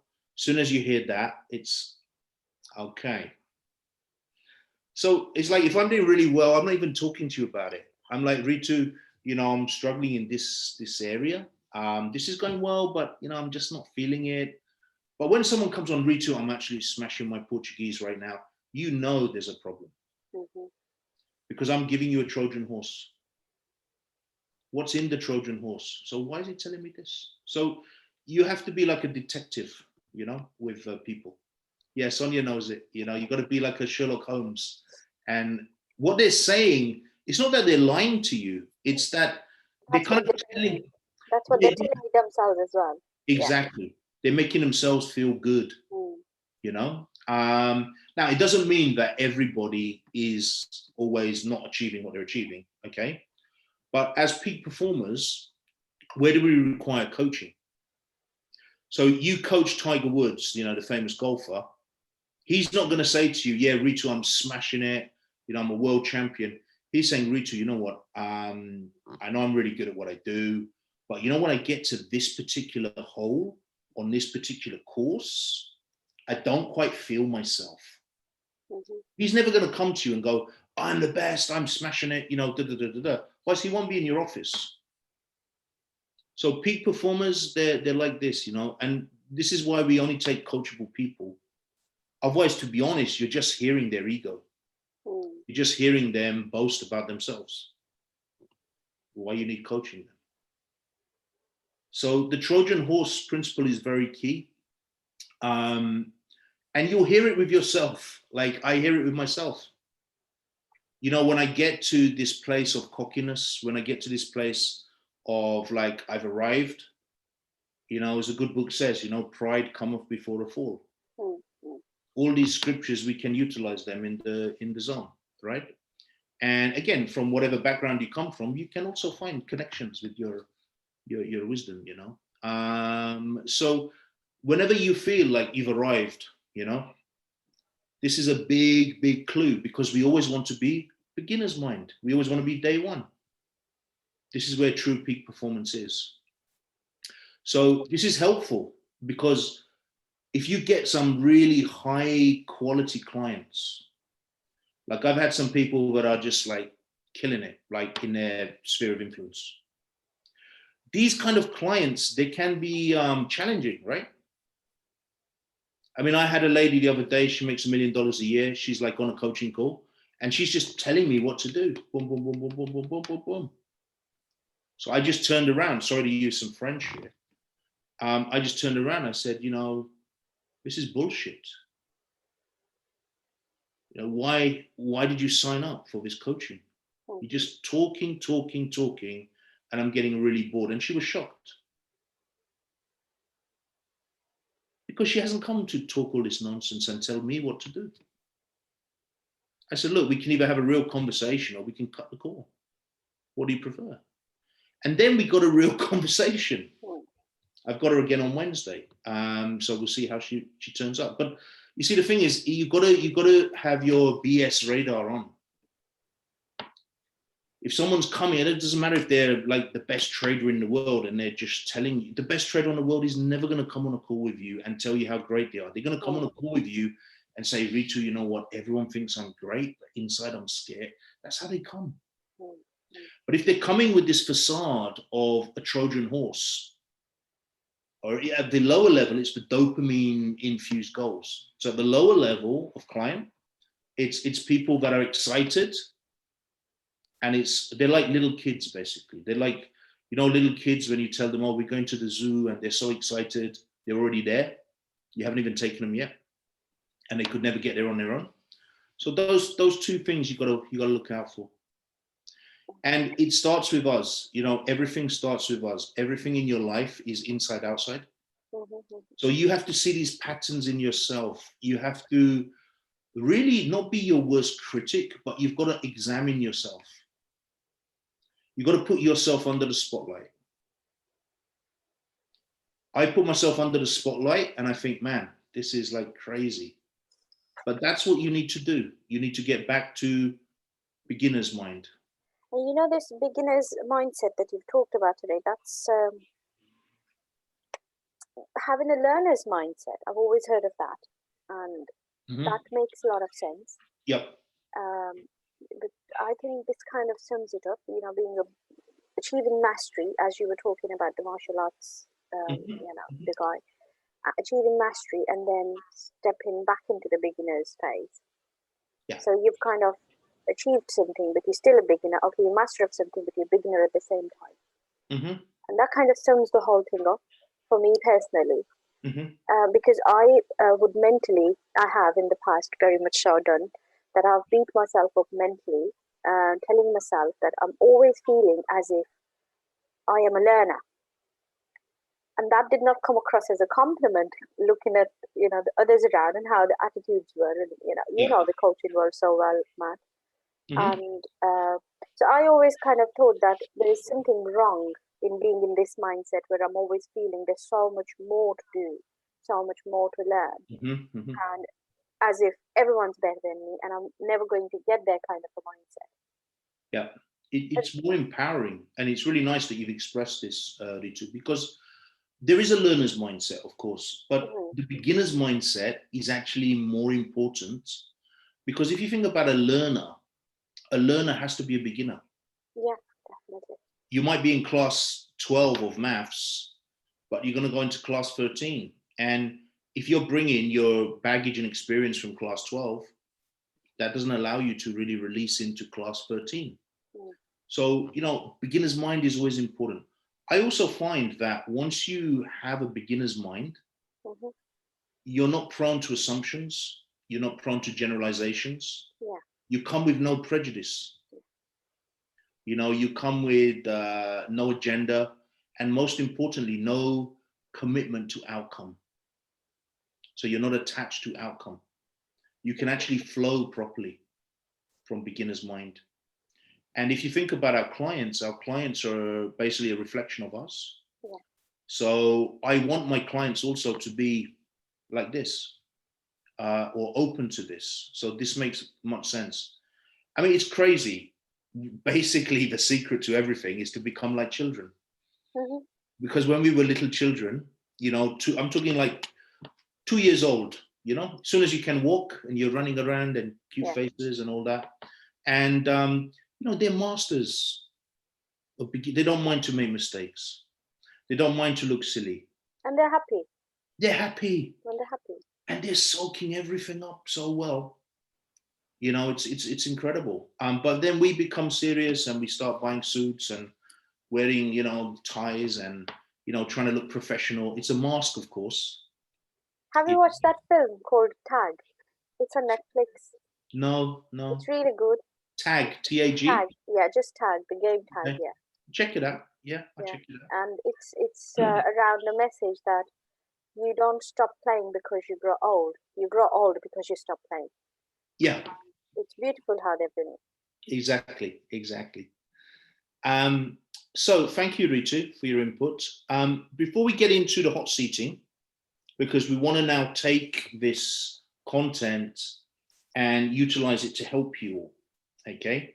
With any area you're stuck in, with your 3 non-negotiables or your outcomes for this year, because we want to make sure that you have a really, really good year, okay? Are there any questions from the group? And you can open your mics or you can put it in the chat, whatever works best for you, about the content which we delivered today specifically. Any questions, any more clarity required, any more sort of examples or case studies or explanations, just let me know and we can kind of help you out with that, because it is important. And it always goes back to this be, do, have. The being piece is the identity piece. Any questions? No question is silly, guys, girls. Any questions, Tina? Sayali, Joanna, Gunter? Yeah, Ritu, please. I have a question. I know you talk about identity big time, Matt, and I understand that part. You've got to be very clear. So all those areas that we talk about, business, spirituality, So you've got to have an identity for each aspect of your life then. Is that correct? Yeah. More specifically, Ritu, you have an identity for all areas of your life. Yeah. And in simple terms, it's how you see yourself. So if you want to ask a really good identity question, it would be like, Ritu, so in the area of health and fitness, how do you see yourself? Now that's going to get the kind of the front line of the identity. But remember, the identity is a very deep structure, and your unconscious mind will protect the identity that it thinks is serving you best of all. Remember, your unconscious mind doesn't do context. So your unconscious mind may even be holding back your identity based on the DNA of your ancestors, for example. So it may not be serving your present goal, especially if you've gone through a lot of change. So say like you were a dentist because your mum was a dentist and your dad, and you've come from a long line of dentists, and then suddenly you think, I don't want to be a dentist, I want to be a painter. There is going to be an identity crisis, okay? In your deep structure, okay? because your values are going to be aligned to painting. Your beliefs will be aligned to painting, but your identity probably is still going to be aligned to dentistry. Okay. So, it can be very, it can be scary. It can be very, you can feel lost at times, you know, when you, especially when there's a huge shift in identity, like give an example of a dentist to painter, there could be lots of confusion around it. Yeah.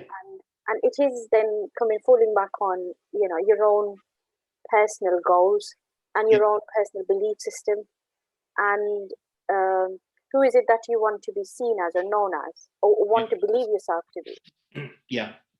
Right? It's the other thing is, Ritu, as well, is that we're very attached to our identity, even if we don't like it. That's true, and so self-contradictory. You know, one minute you want to walk away from all that bullshit, excuse my language. Yes. And the second, when you stop in your, you know, in your steps and you think about it, but eventually I am that. Yes. And it can be very self-contradictory, where you're fighting within yourself, like, do I want to be placed with them, or do I not want to be placed with them? Exactly. It's almost like we're married to our identity at a very deep level. And because it's so deep, a lot of it is unconscious. Yeah. So if I was to give you a printout and go, hey, that's your identity in the area of business, consciously, you'd probably go, get lost, right? But unconsciously, you're going to think, ooh, actually, maybe it is. And then it kind of resonates, right? Because they're very deep structures.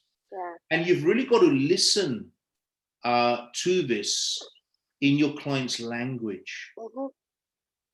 The language is the clue, okay? And when you're listening to language, if you're face-to-face or on Zoom, you're looking at the physiology, because that will give clues.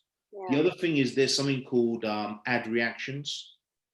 So you'll ask a client a question and you'll say, so we've talked about business and finance. How's the gym going? And they'll go, yeah, it's okay. And they won't know they've done that. Or they'll go, yeah, okay. And they won't know they've done it. It's unconscious and you can hear it. This is their identity trying to protect, you know? So yeah, identity is, because it's the deepest level of structure, it's the best hidden. Yeah, absolutely. Joanna's right. You know, sometimes it feels like having imposter syndrome. It is. And especially if you've got conflicting identities. So, I mean, I'll give you an example of conflicting identities, okay? In the area of, you know, the gym, someone might be very driven. They might be very, very driven, okay? And their identity is to be fit, to be healthy, to have fun in the community, et cetera, et cetera, et cetera. But then in the area of business, okay, they may be very undriven.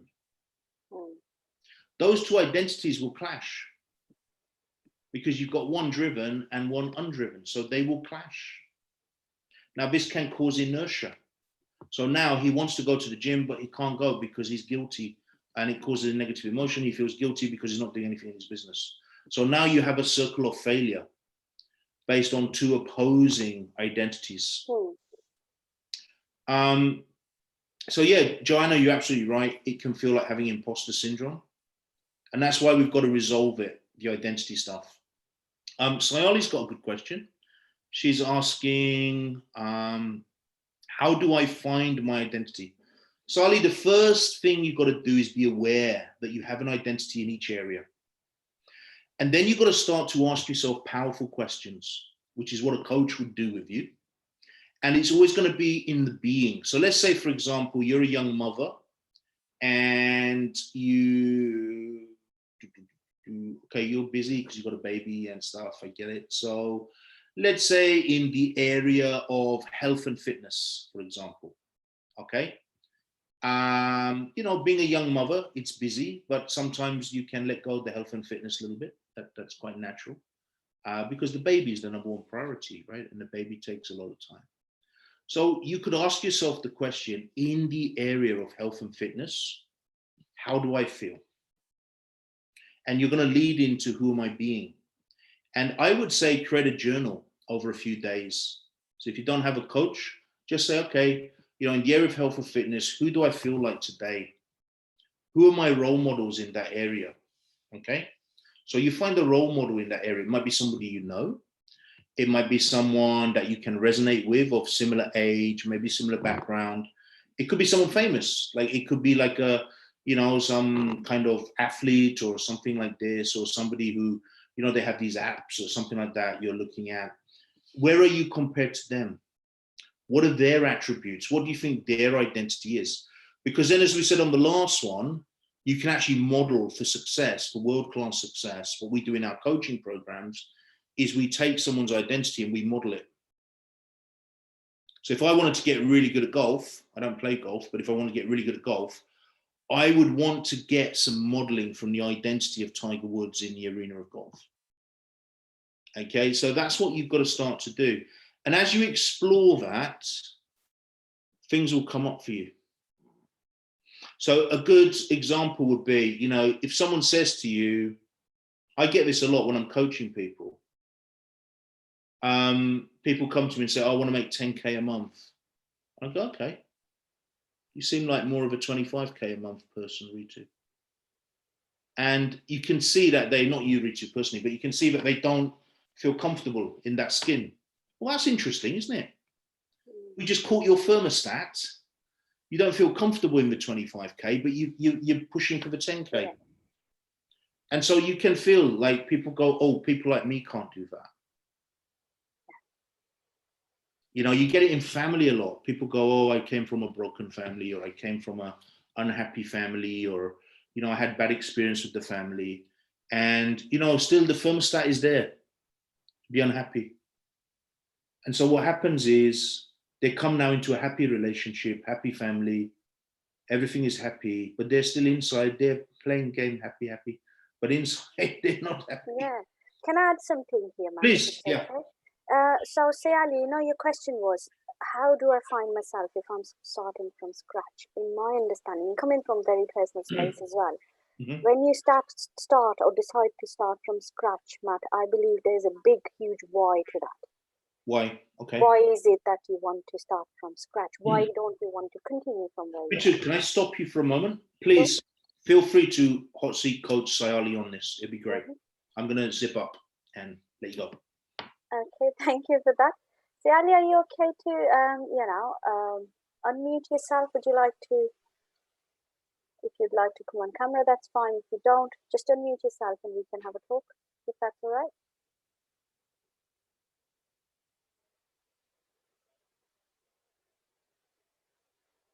No response here? Oh, sorry. Okay. She says a baby's dancing around. That's fine. Don't disturb the baby. Is it okay if I carry on talking? Are you happy with that?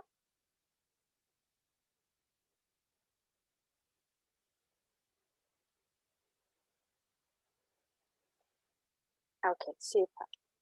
So I was just going to add, that's fine. I was just going to add that, you know, when you intend to start from scratch at wherever you are, there's a huge reason for you wanting to move away from what you know already, you're familiar with.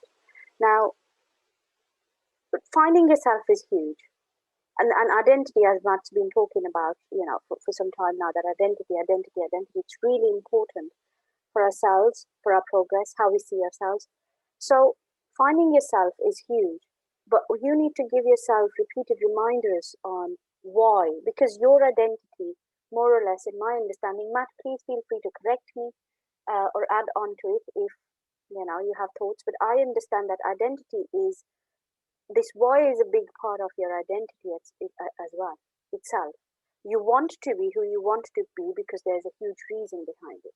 So giving yourself repeated reminders will help you to keep on track and to continue to build on what you have understood and what you've known for now.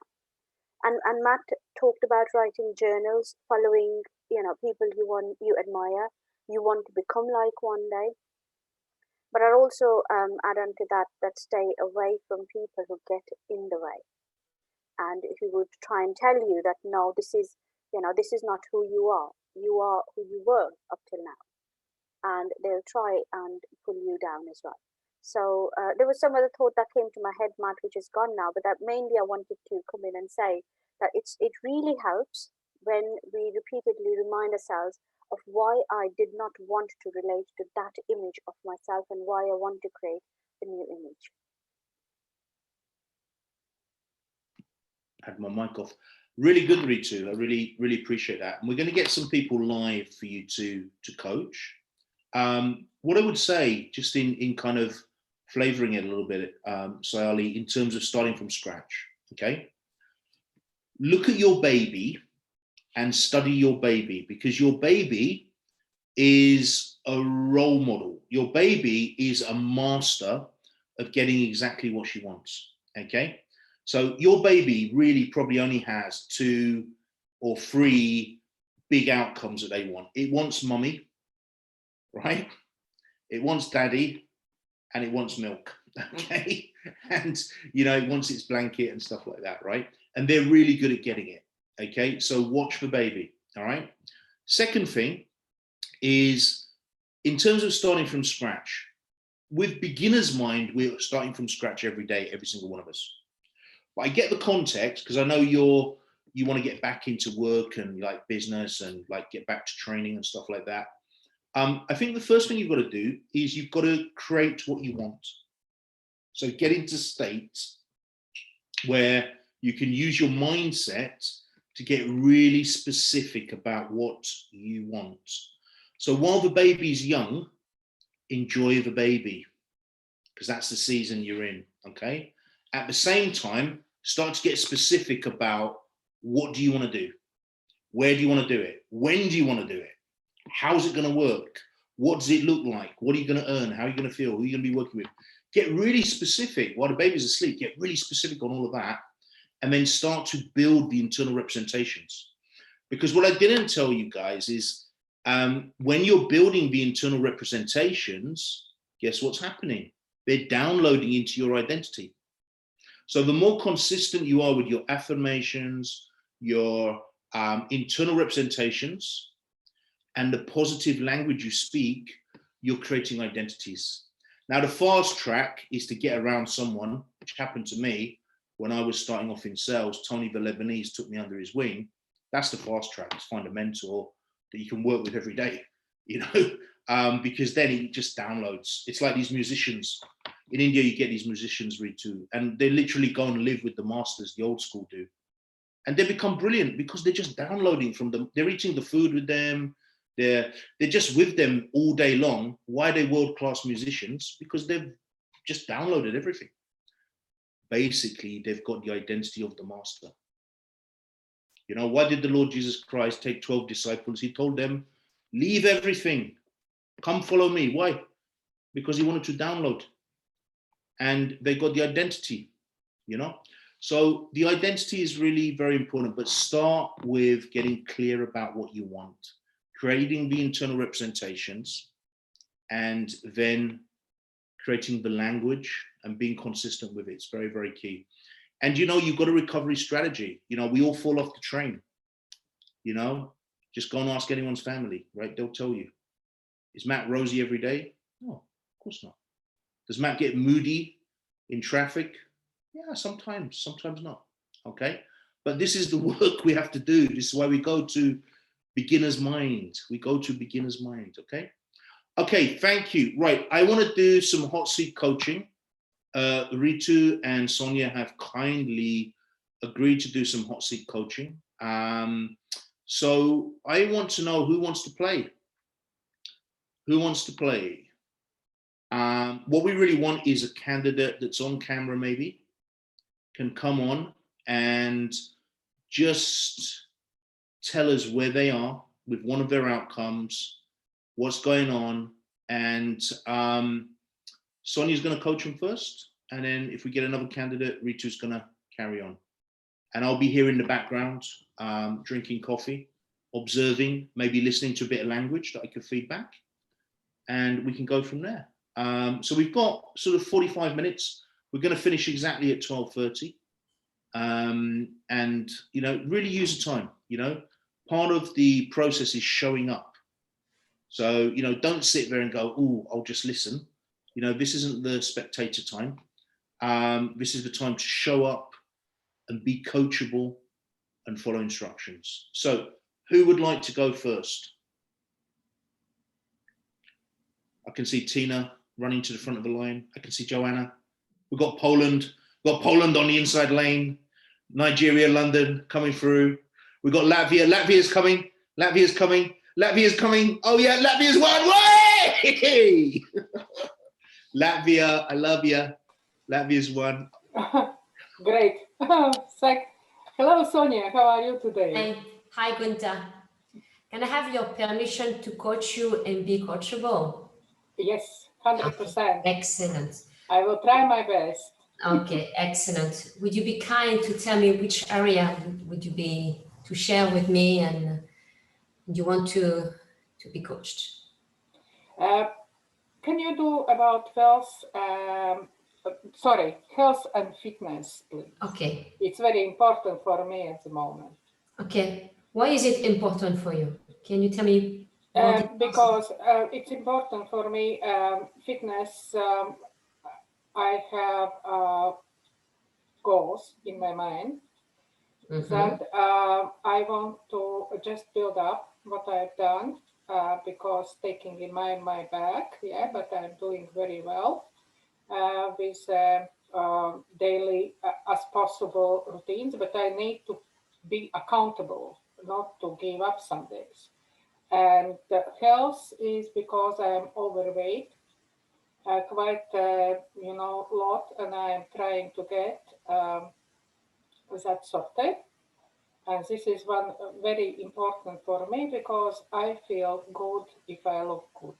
You didn't see, but there is a lot of weight on. So this for me is important part of my life. Okay, excellent. Thank you, Gunther. In this area of health, because you want to reach a certain weight and you want to have a certain shape and feel good, who are you being in this area? Who you want to be exactly? I want to be, I see a picture myself in a near time that I am having healthy food, drinks, juices and things like that, and that I can eat food what I enjoy and I'm not putting weight on with it. At the moment, it's not working like that. So I need to find out what's wrong, what I need to avoid. And when I found out when I'm eating, for example, healthy food for a while and avoid bread and flour altogether, in a time of a couple months, I'm okay with that. And I need to keep myself to be that way. Fitness, fitness, I enjoy every time I'm going for walks. I just enjoy feeling afterwards, that I've done it and I feel more. And of course, for my back is very important. If I'm not doing that my back start to play, I'm starting back pains to get back. Okay. Well, you share two things. One is really related to have a shape and look like, so you really look after your diet, and also there is also health relating to your back. So you have two things in one. I would say two things more or less. You said that you're also kind of struggling to stay on the track. Sometimes, yes, just laziness in my mind. But what is your real purpose, actually? Why are you doing this? Yeah. Because I think, today is bad weather, I am not going out. I don't want to do the yoga or things like that. It's just myself. But when I'm planning, putting in my diary, and in the evening I'm checking what I have done, so I didn't feel so well because it's every day on my planner, exercises, and every day on my planner about my diet things as well. Okay. Related to your goal, what do you think you are capable to do in a week? Because you said that when you check your diary every day, there is days you do it, there is days you cannot do it. So far, what are you capable to do in a week? How do you mean what I'm capable to do? Which means what are you able to commit? Yes, why not? I'm retired now, full time, online, and I just need to understand that it's maybe one of my priorities in the day. So I sometimes didn't put it as priority, but now last couple of weeks put actually in diary exercises and mark it as priority. About healthy food, I just, it's in my mind, set, I want to commit it, and I'm doing it, and I'm doing very well with that. Sonia, Okay. can I just jump in a moment? Sure. Really great coaching, by the way. And Gunther, thank you for being so coachable. Just something, I turned my screen off to make it easier for Sonia. But just something that I heard was Gunther said that she needs Yes, the needs. to make it a priority. Now, whenever someone's using the language of need, or whenever you yourself use the word need, like the other day I was doing something, I said, I really need to do this. I was like, whoa, did I say the word need? Okay, and I caught myself, and it always comes like a Freudian slip, like it just slips out. So need is a modal operator of necessity, okay, a modal operator of necessity. And when someone uses the word need, okay, it means they're coming from lack, they're coming from in that area and need. And it also means they're trying to move away from something they don't want.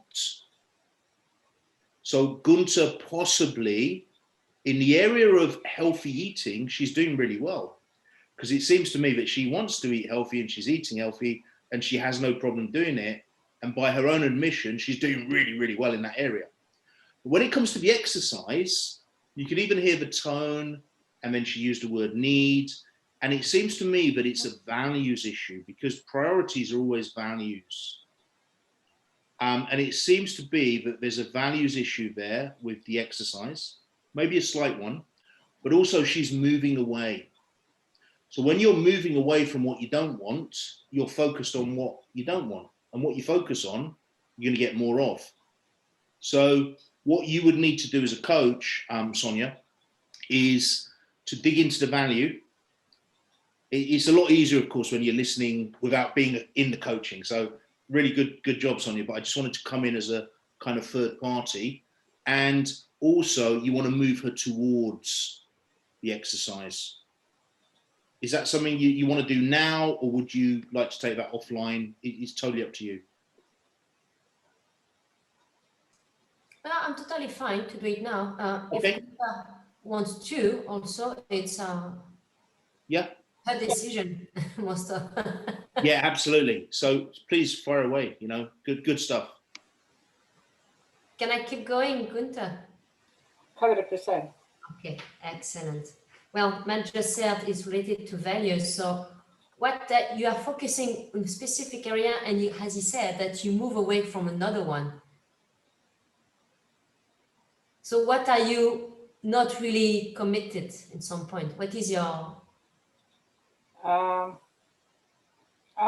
don't know about just... what do you need? Let's go what back. I need, yeah. Yes. I need more to see results. Okay.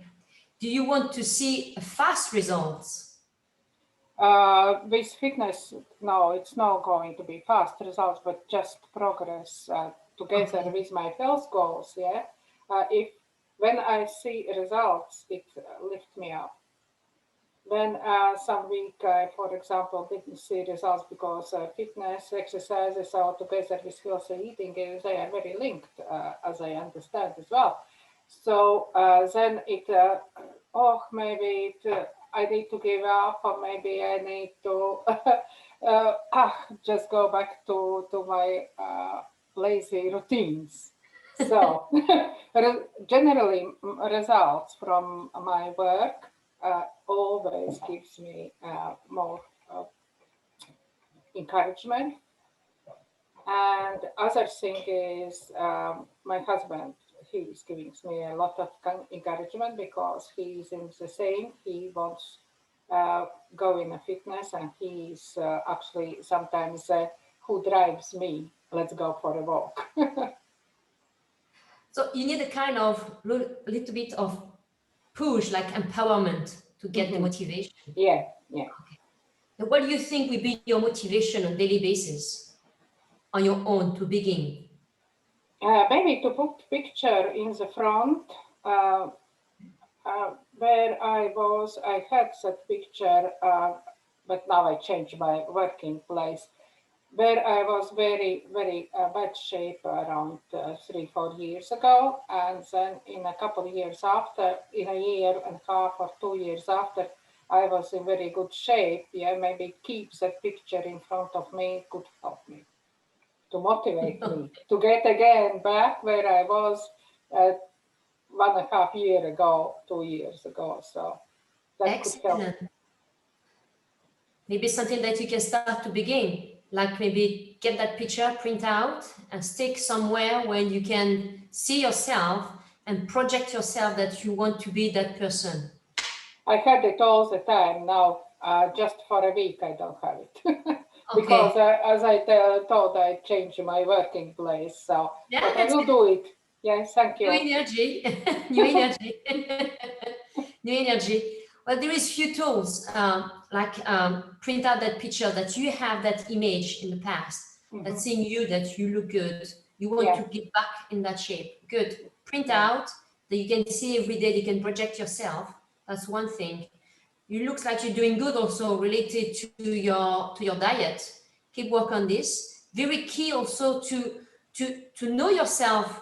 What is your weakness and how you can transform that weakness into strength, what to avoid and what you can allow to hit, more or less. Same thing also related to your fitness. It's good. Maybe, as I said before, what you are capable, maybe you do too much. And what you are able to do, maybe start to schedule, maybe less, but more, spend maybe more time instead of doing like half an hour every day. Maybe you can go for an hour or 2 or 3 times per week. So you can really enjoy and get that motivation and not feel like, oh, today I didn't do it. And then you get like, oh, damn. And then another day. But maybe do it more in terms of quality than in terms of quantity. I see. Yes, actually very good advice, because if I don't do exercises one day, I feel guilty. But if I will put in a plan, for example, that I will do 3 times a week or 2 times, then I don't have that guilt feeling, maybe. You don't get the guilt. Yeah, and you don't get the guilt, and you can still bring your husband with you, and then you can still empower you. Yeah, good advice. Actually, wasn't thinking this from that viewpoint. Most of the time, your goal looks like you want to do a lot of stuff. It's good, but maybe prioritize in terms of quantity in terms of quality than quantity. Yeah. Maybe the results you're gonna receive, you will feel like more, you feel good. Because you said in the beginning, I want to feel good. Maybe start me with quality than quantity, I would say. Thank you, Sonia. Very good advice. My pleasure. Matt, you have something to me to pass?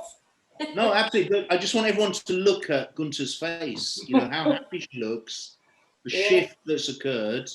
She can feel that in her body. And how greater is that than feeling guilty? So great job, Sonia. Powerful coaching there.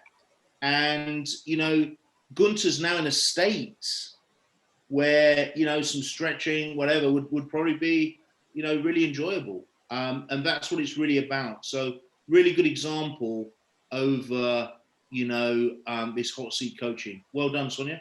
Really appreciate that. And well done, Gunter, for playing full out. Right. I don't know who was next. Who was in second place? It was either Poland or Nigerians of London. So I don't know who won that race. But they're both Londoners. They're both North Londoners, actually. So that's interesting. Let's see who's going to come on. Joanna, come on. We haven't had you for a while, and then we can see Tina. Hi, everyone. Hey, Joanna, how are you? Very good, thank you. Back in the UK? Sorry? Are you in the UK right now? Yes, I am. great. Unfortunately, I wasn't able to actually fly to Poland, but never Well, you mind. wasn't I'm able sure I to will. fly. Okay, wow. Wow, a bit complicated now, right? And your mum is, how's your mum? Is she fine? She's very good. Thank you very much. Enjoying her little doggy. Okay, that's nice. That's nice. Yeah. That's nice. So Joanna, what is the challenge that you've got right now? I think with me at the moment, the worst thing is actually lack of consistency. Okay. So there's lots of things that I'm really interested in, and then I will get really hype about them and do lots of research and everything. And then after, I would say probably a month or couple of months, then I will lose interest and, you know, get involved with something else or doing lots of things at the same time. Yeah. And not kind of finishing them or doing them properly, if that makes any sense. So this is where I was actually like, you know, listening to you when you actually said about values and that they actually equals to your why. Yep. So it's kind of like going back to having a bit of lack of clarity. What is it that I really want to pursue? Yep. If that makes sense. Yeah. Exactly. And yeah, and it's kind of like I don't know if so it's kind of in a way, because you bombarded with lots of information, lots of things that you want to pursue, then you're actually not pursuing the things that you really relating to. Can I give you the bad news and the good news? Yes, of course you can. The good news is Ritu's going to jump in here in a moment and coach you. Okay. Perfect.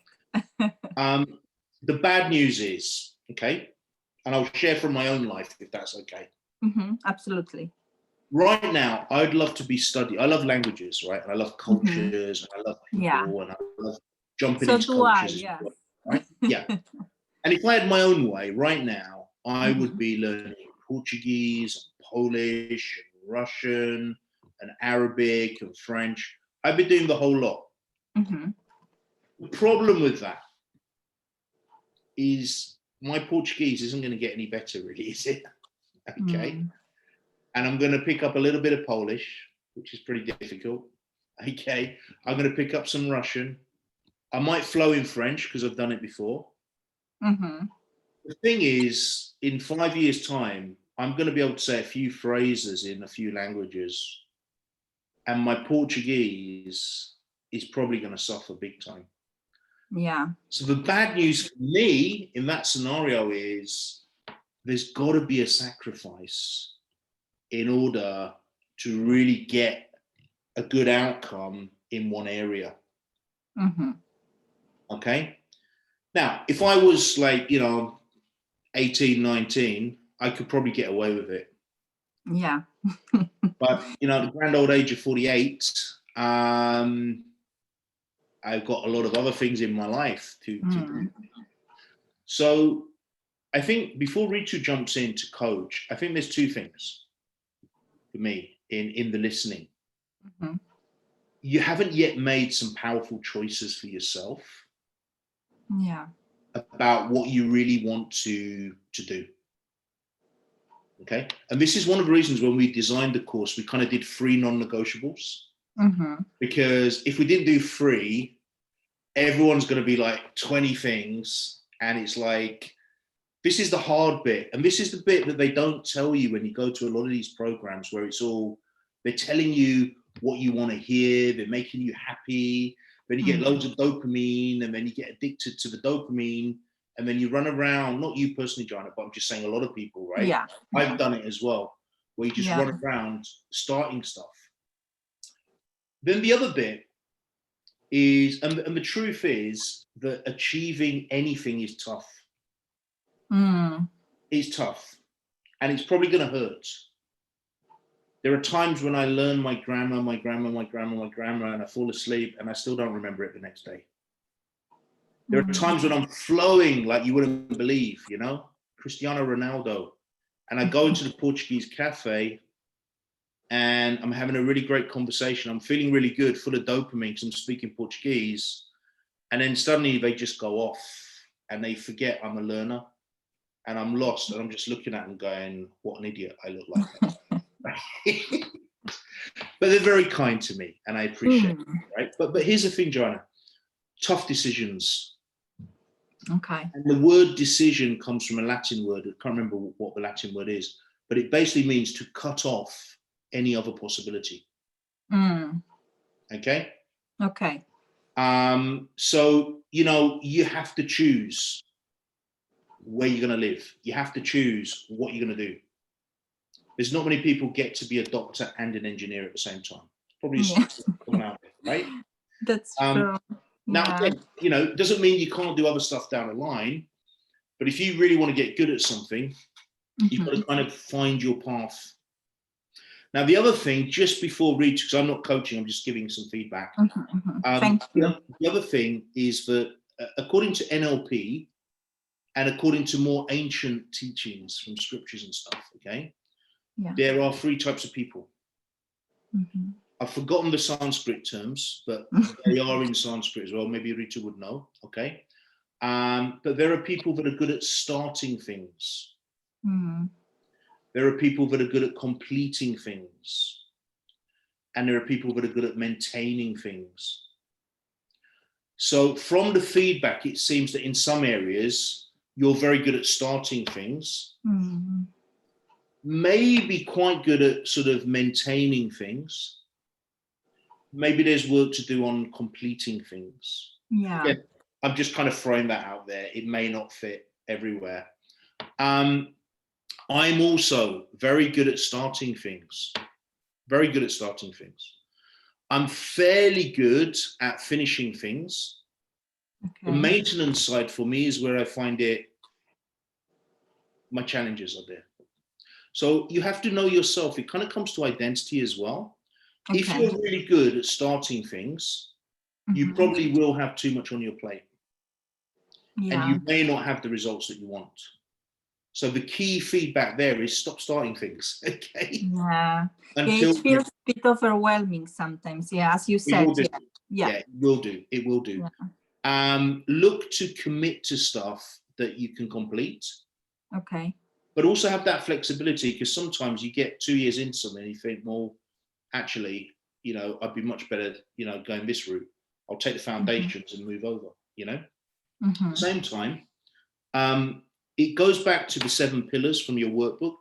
Yeah. States, mindset, then you get clarity. What happens if you don't do the clarity bit? This is what happens. Every kind of dangling thing that comes along, you want to kind of jump on the bandwagon. So I think you just got to know yourself a little bit more and kind of look at, in those 3 categories, starting, maintaining, finishing, where are you strong? Where are you weak? What needs work? I think that could help. So Ritu, I'm going to zip up, and if you want to. Hi, Ritu. Hi, Joanna. Hi, lovely listening to your question. Matt, thank you for that. There's a reason I am your coaching, you know, what you were saying. And Joanna, I totally relate to what you've said, because in the last 3 years, I think I have done at least, or thought of at least, put ideas on paper and planned them out, at least 20, 25 of them. And having clarity, yes, it does not appear on its own. And you're at a great space, I'd say, still, because you are striving to start something wonderful for yourself, which is a compliment to you, which is beautiful. Many people don't even, unfortunately, get to this space. So you're already at a step where you know you're ready. And the next step for you, which you are aware of, again, it's a compliment to you that you are aware of the fact that you can't do all the 10, 20 ideas you have in your head. You have to pick and choose. So, because this is, I suppose, you're trying to get clarity and a vision of what is it that you want to pursue to be able to achieve your 3 non-negotiables, right? So could I start with asking you, if it's okay, Joanna, what are your 3 non-negotiables? In terms of my non-negotiable, so it was continue learning, definitely. So this is something that, so future development, I would say. Well, I would say integrity, like being true to myself as well and to others. And completing things, or having like, not even completing things, but, having clarity. So that was kind of important, very important to me. Okay, so basically talking about personal development, that's your one non-negotiable, that you want to develop yourself, you want to invest in yourself, and you want to develop yourself further as you go on, right? Yes. What other 2 areas, Joanna? So that's one that I've understood, yeah? And your value falls into that as well, that you want to maintain your integrity while you do that. Yeah. So what are the other 2 areas of your life that you definitely want to work on in this year? So definitely, the same as Gunta. I'm really sorry. That's fine. Sorry. So the same thing as Gunta. So it was health and fitness, where I would like to, because it's like every January, you're starting your journey on losing your weight and feeling better and looking to your health. So this is something that, and then by the mid of the year, it's kind of like everything is out. Yeah. I totally get that. I can relate to that, actually. We were all listening very intently when Gunta was talking. So all of us kind of more or less want to fall in that space where exercise kind of takes a backseat, because there's so much other things that we want to focus on. So the third one, I take it, Joanna, is your actual work that you're looking at, because that's correct. You think of so many things at one time, and then you want to start all of them, and then you get overwhelmed then, right? That's correct. Yes. Absolutely. So if we just stop for a second and ask you this question, that where would you want to be in terms of your work goals? If you were given all the tools that you ever needed, all the resources you needed, what is it that you see yourself doing, or where do you want to be in a year's time? What is it that you want yourself to do? My ultimate goal, it would be probably, it would be to have freedom. So like not to be tied up to one place and do my work from wherever I want or wherever I am. Yes. Brilliant.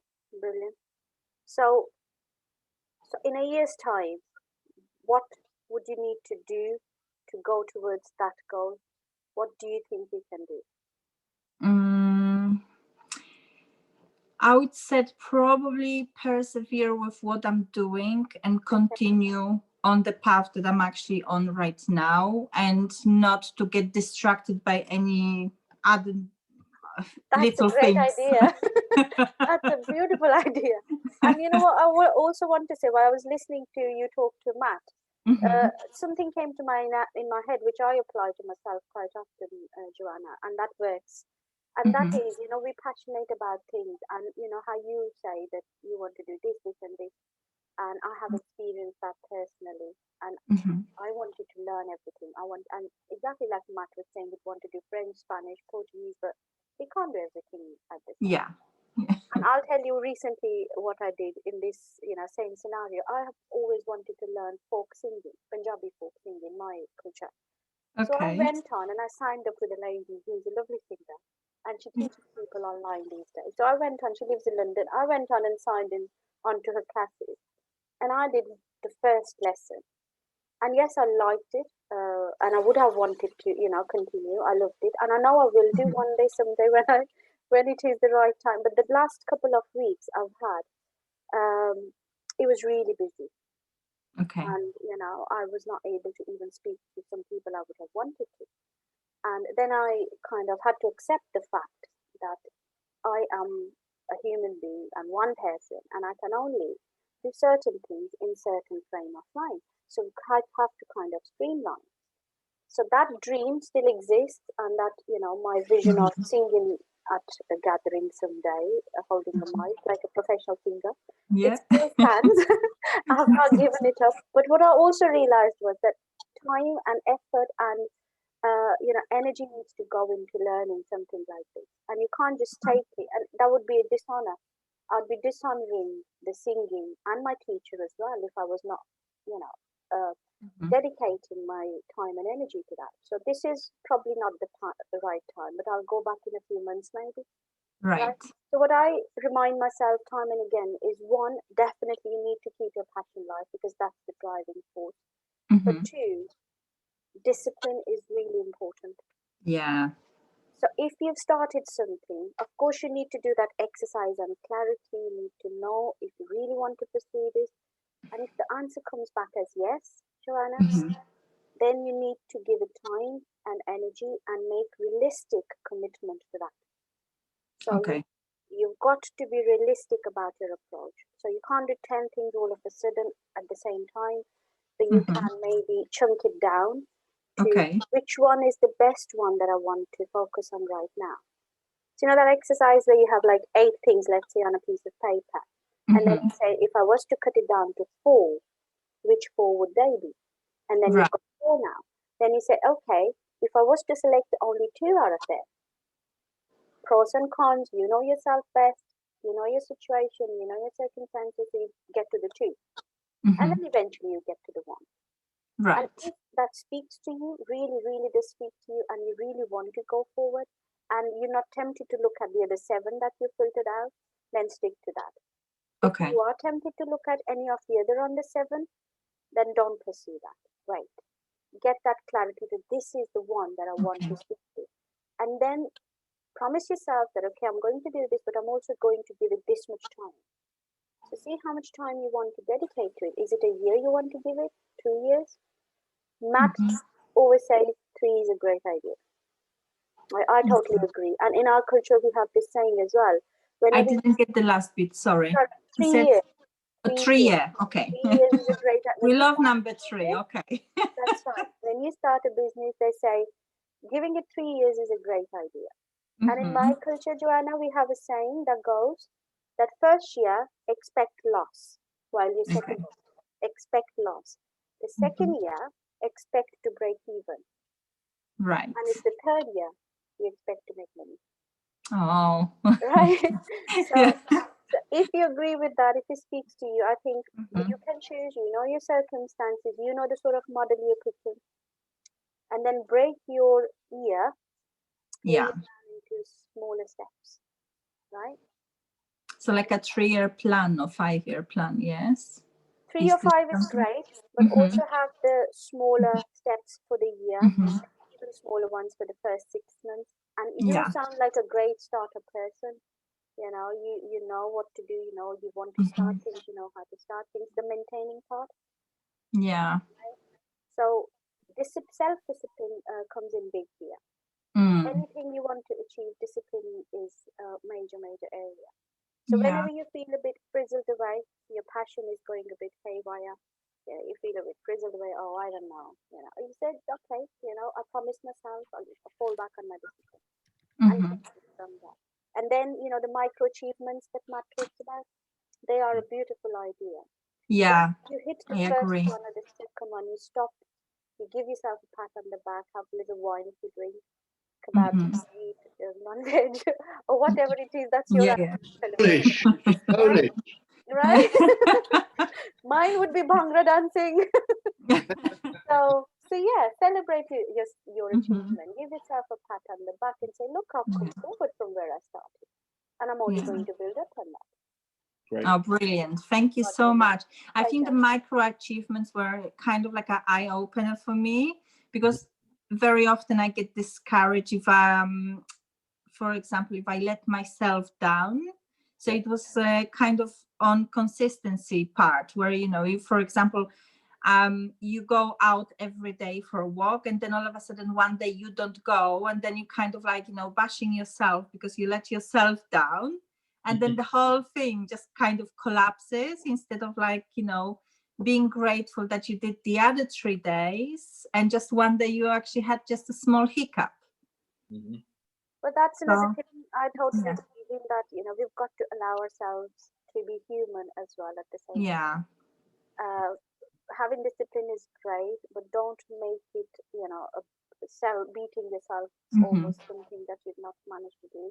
It's okay to start every single day. It's okay to start every single hour. Yep. Being in the beginner's mindset where we started from Yeah. you know, Okay. that's a beautiful idea.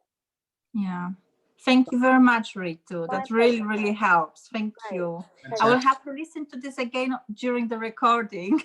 Yeah, we'll do. We'll get that organized. Thank you so much, Ritu. Thank Powerful you. coaching. And thank you, Joanna, for being so Thank you. coachable. Really appreciate that. We've had 2 powerful coaching sessions there, hot seating. We're going to bring Tina on. Sonia's got a dash right on the dot. We're not going to go more than 5 minutes over, but I'm going to, do a very fast elicitation with Tina. But I really appreciate both Sonia and Ritu doing that. And we've got a little announcement we're going to make while Sonia's here. So myself, Ritu, and Sonia, we were kind of thinking about how we could really serve, our communities and people that we care about, and friends and people that have supported all of our work, over the years. And Sonia's got her own sort of sphere, and Ritu's got her own sphere. And then we know a lot of connected people as well. So we've decided to roll something out, which is totally complimentary, totally free of charge, sales free. And, we're going to be doing something called Coach Talk, which is going to be very similar to what you've just experienced, where every 2 weeks, so we'll be doing them on the first Monday of each month and the third Monday. We're still rethinking December. We may not do it in December because of, this sort of holiday period, but we'll be doing them sort of the first of the month on a Monday evening, 7 p.m, and the third of the month on a Monday evening. And it's going to be very lighthearted. We will have some guests. Coach Talk will be where you can roll up and you can bring challenges, and we will coach you, myself, Sonia, and Ritu. And sometimes they may be coaching me, sometimes they may be both just hammering me with coach, sometimes we may, they're getting excited about that. So that'll be great. Thank you. And, we're going to be bringing some really world-class people as well on. So do look out for that. We'll give you more information about that, but we are committed to continue to support you this year. Very important. The world's been through a very traumatic time. All of us have been affected by the pandemic and everything around that. And so we really want to help everyone to get back, and beyond where they were. Right, young lady, Tina, we've got London in the house, my hometown. Where are you? Hello, everyone. Hey, Tina, how are you? Hi, I'm fine, thank you. Hello, everyone. Really good. Please don't eat me alive. Well, it's quite hard to do virtually, but yes, it is that time of day. So no, we're going to be very kind to you, Tina. Oh, thank God. We always are. Yes. But before we start, can I ask you a question? Yeah, sure. Do I have permission to coach you? Yes, you do. And are you going to show up? Yes, I am. Follow instructions? Yes, I am. And be coachable? Yes, I am. And can we do this super fast? Yes, we can. Like really fast? Yeah. Because the unconscious mind loves fast. Okay, I didn't know that. Yeah, it loves fast. It works at, the speed of light and a little bit more. Good. So, Tina, what's your challenge that you're bringing to the table today? Do you mean one of my non-negotiables, do you mean? Yeah, why have you put yourself forward for a coaching hot seat? Because I just I put myself forward because I just want to be part of the group, like interacting, asking questions, and just taking part in it. And obviously I'm surrounded by great credible professionals who are willing to help. So I thought, if you've got a great opportunity, why not utilize it? And just wanted to ask you for some advice. Sometimes I'm really still struggling to focus on what I want. Mm-hmm. And I sometimes get certain messages in my news feed about obviously more ethnic minorities are dying of COVID. Yeah. And that I'm really trying to be positive. Like I'm doing a fast at church and we're finishing on the 31st of January. Oh, wow. It's been very helpful. We've been praying at 6 a.m. every morning, 7 p.m. every morning. So it's very helpful. It's helping my mindset and just like me be my walk with God as well. But I just don't want to focus on negativity at all because it's just not the way forward. Yeah. All right. Listen to what Tina just said. I don't want to focus on negativity. Yeah. Remember in the old days, you had the remote controls, you could slow it down, yeah? I don't want to. Right, so here's what we're going to do. Tina, this is going to be a bit silly, right? But we're going to have some fun. Yeah. Always go to be like children, guys. It's where the magic happens. Yeah. Right? So I want you to repeat after me. Okay. And we're going to do, should we try it? We're two Londoners. Should we try and do Okay, yeah. We try and do Birmingham just to make Ritu laugh, yeah? Yeah. Can I hear your best Brummie accent? You've been to Birmingham? Yeah, you have been, yeah? Yeah, I have. Best Brummie accent, right? So I don't want. Okay. I don't. This is gonna be really funny. I don't want to focus on negativity. That's my Yorkshire. best. That's Yeah. That's Yorkshire. No, it's Birmingham. Was it? Okay. Yeah. I don't want to focus on negativity. Yeah. Isn't that Okay. Birmingham? Slow it down. I want you to Yeah. slow it down and make it a little bit more high pitched. That's Brummie. That's Yeah, it was Brummie. See? all right. Yeah. Sam's the expert. Sorry. Yeah. So slow down. Okay. Do the Yorkshire one, just while we're here. Deep breath. Accents. Okay.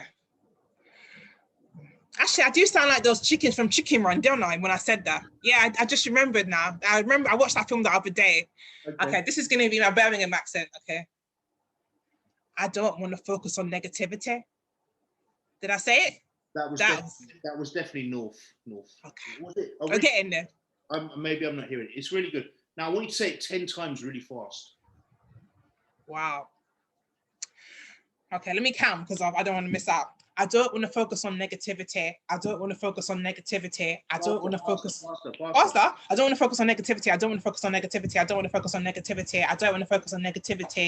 I don't want to focus on negativity. I don't want to focus on negativity. I don't want to focus on negativity. I don't want to focus on negativity. I don't want to focus on it. Yeah. What are you focusing on right now? Not negativity. No. Go back. Go on, faster, quick. Do it again. Yeah, faster. How many times? Just go. I'll tell you when to stop. Okay. I don't want to focus on negativity. I don't want to focus on negativity. I don't want to focus on negativity. I don't want to focus on negativity. I don't want to focus on negativity. I don't want to focus on negativity. I don't want to focus on negativity. I don't want to focus on negativity. I don't want to focus on. Say what you really want to say. Say what you really want to say. I want to focus on what's important. Okay, now say that 10 times really fast. Wow. In an English accent, not Birmingham. Oh, sorry, not Birmingham is English. Sorry. In a London accent. Give us Nigeria, no problem. Give us America, okay. Whatever you want. I'm going to focus on positive. I'm going to focus on what I want. I'm going to focus on what I want. I'm going to focus on what I want. I'm going to focus on what I want. I'm going to focus on what I want. I'm going to focus on what I want. I'm going to focus on what I want. Get your eyes for me. Mm-hmm. And I want you to see exactly what you want right now. And I want you to see you in a car, a really nice car that you like, a fast. I'm in Harrods. Oh yeah, you like Harrods. Yeah. The Louis V section. You get a car, you got your heels on and you're walking through Harrods, that's right. Yeah. And you like Harrods, don't you? Yeah. And I want you to focus totally on what you want. And I want you to create a picture. And I want you to see yourself in that picture. And I want you to see yourself getting everything you want. And I want you to turn up the colors and turn up the sounds and make it really, really compelling. And I want you to take that picture and I want you to drop that picture into yourself.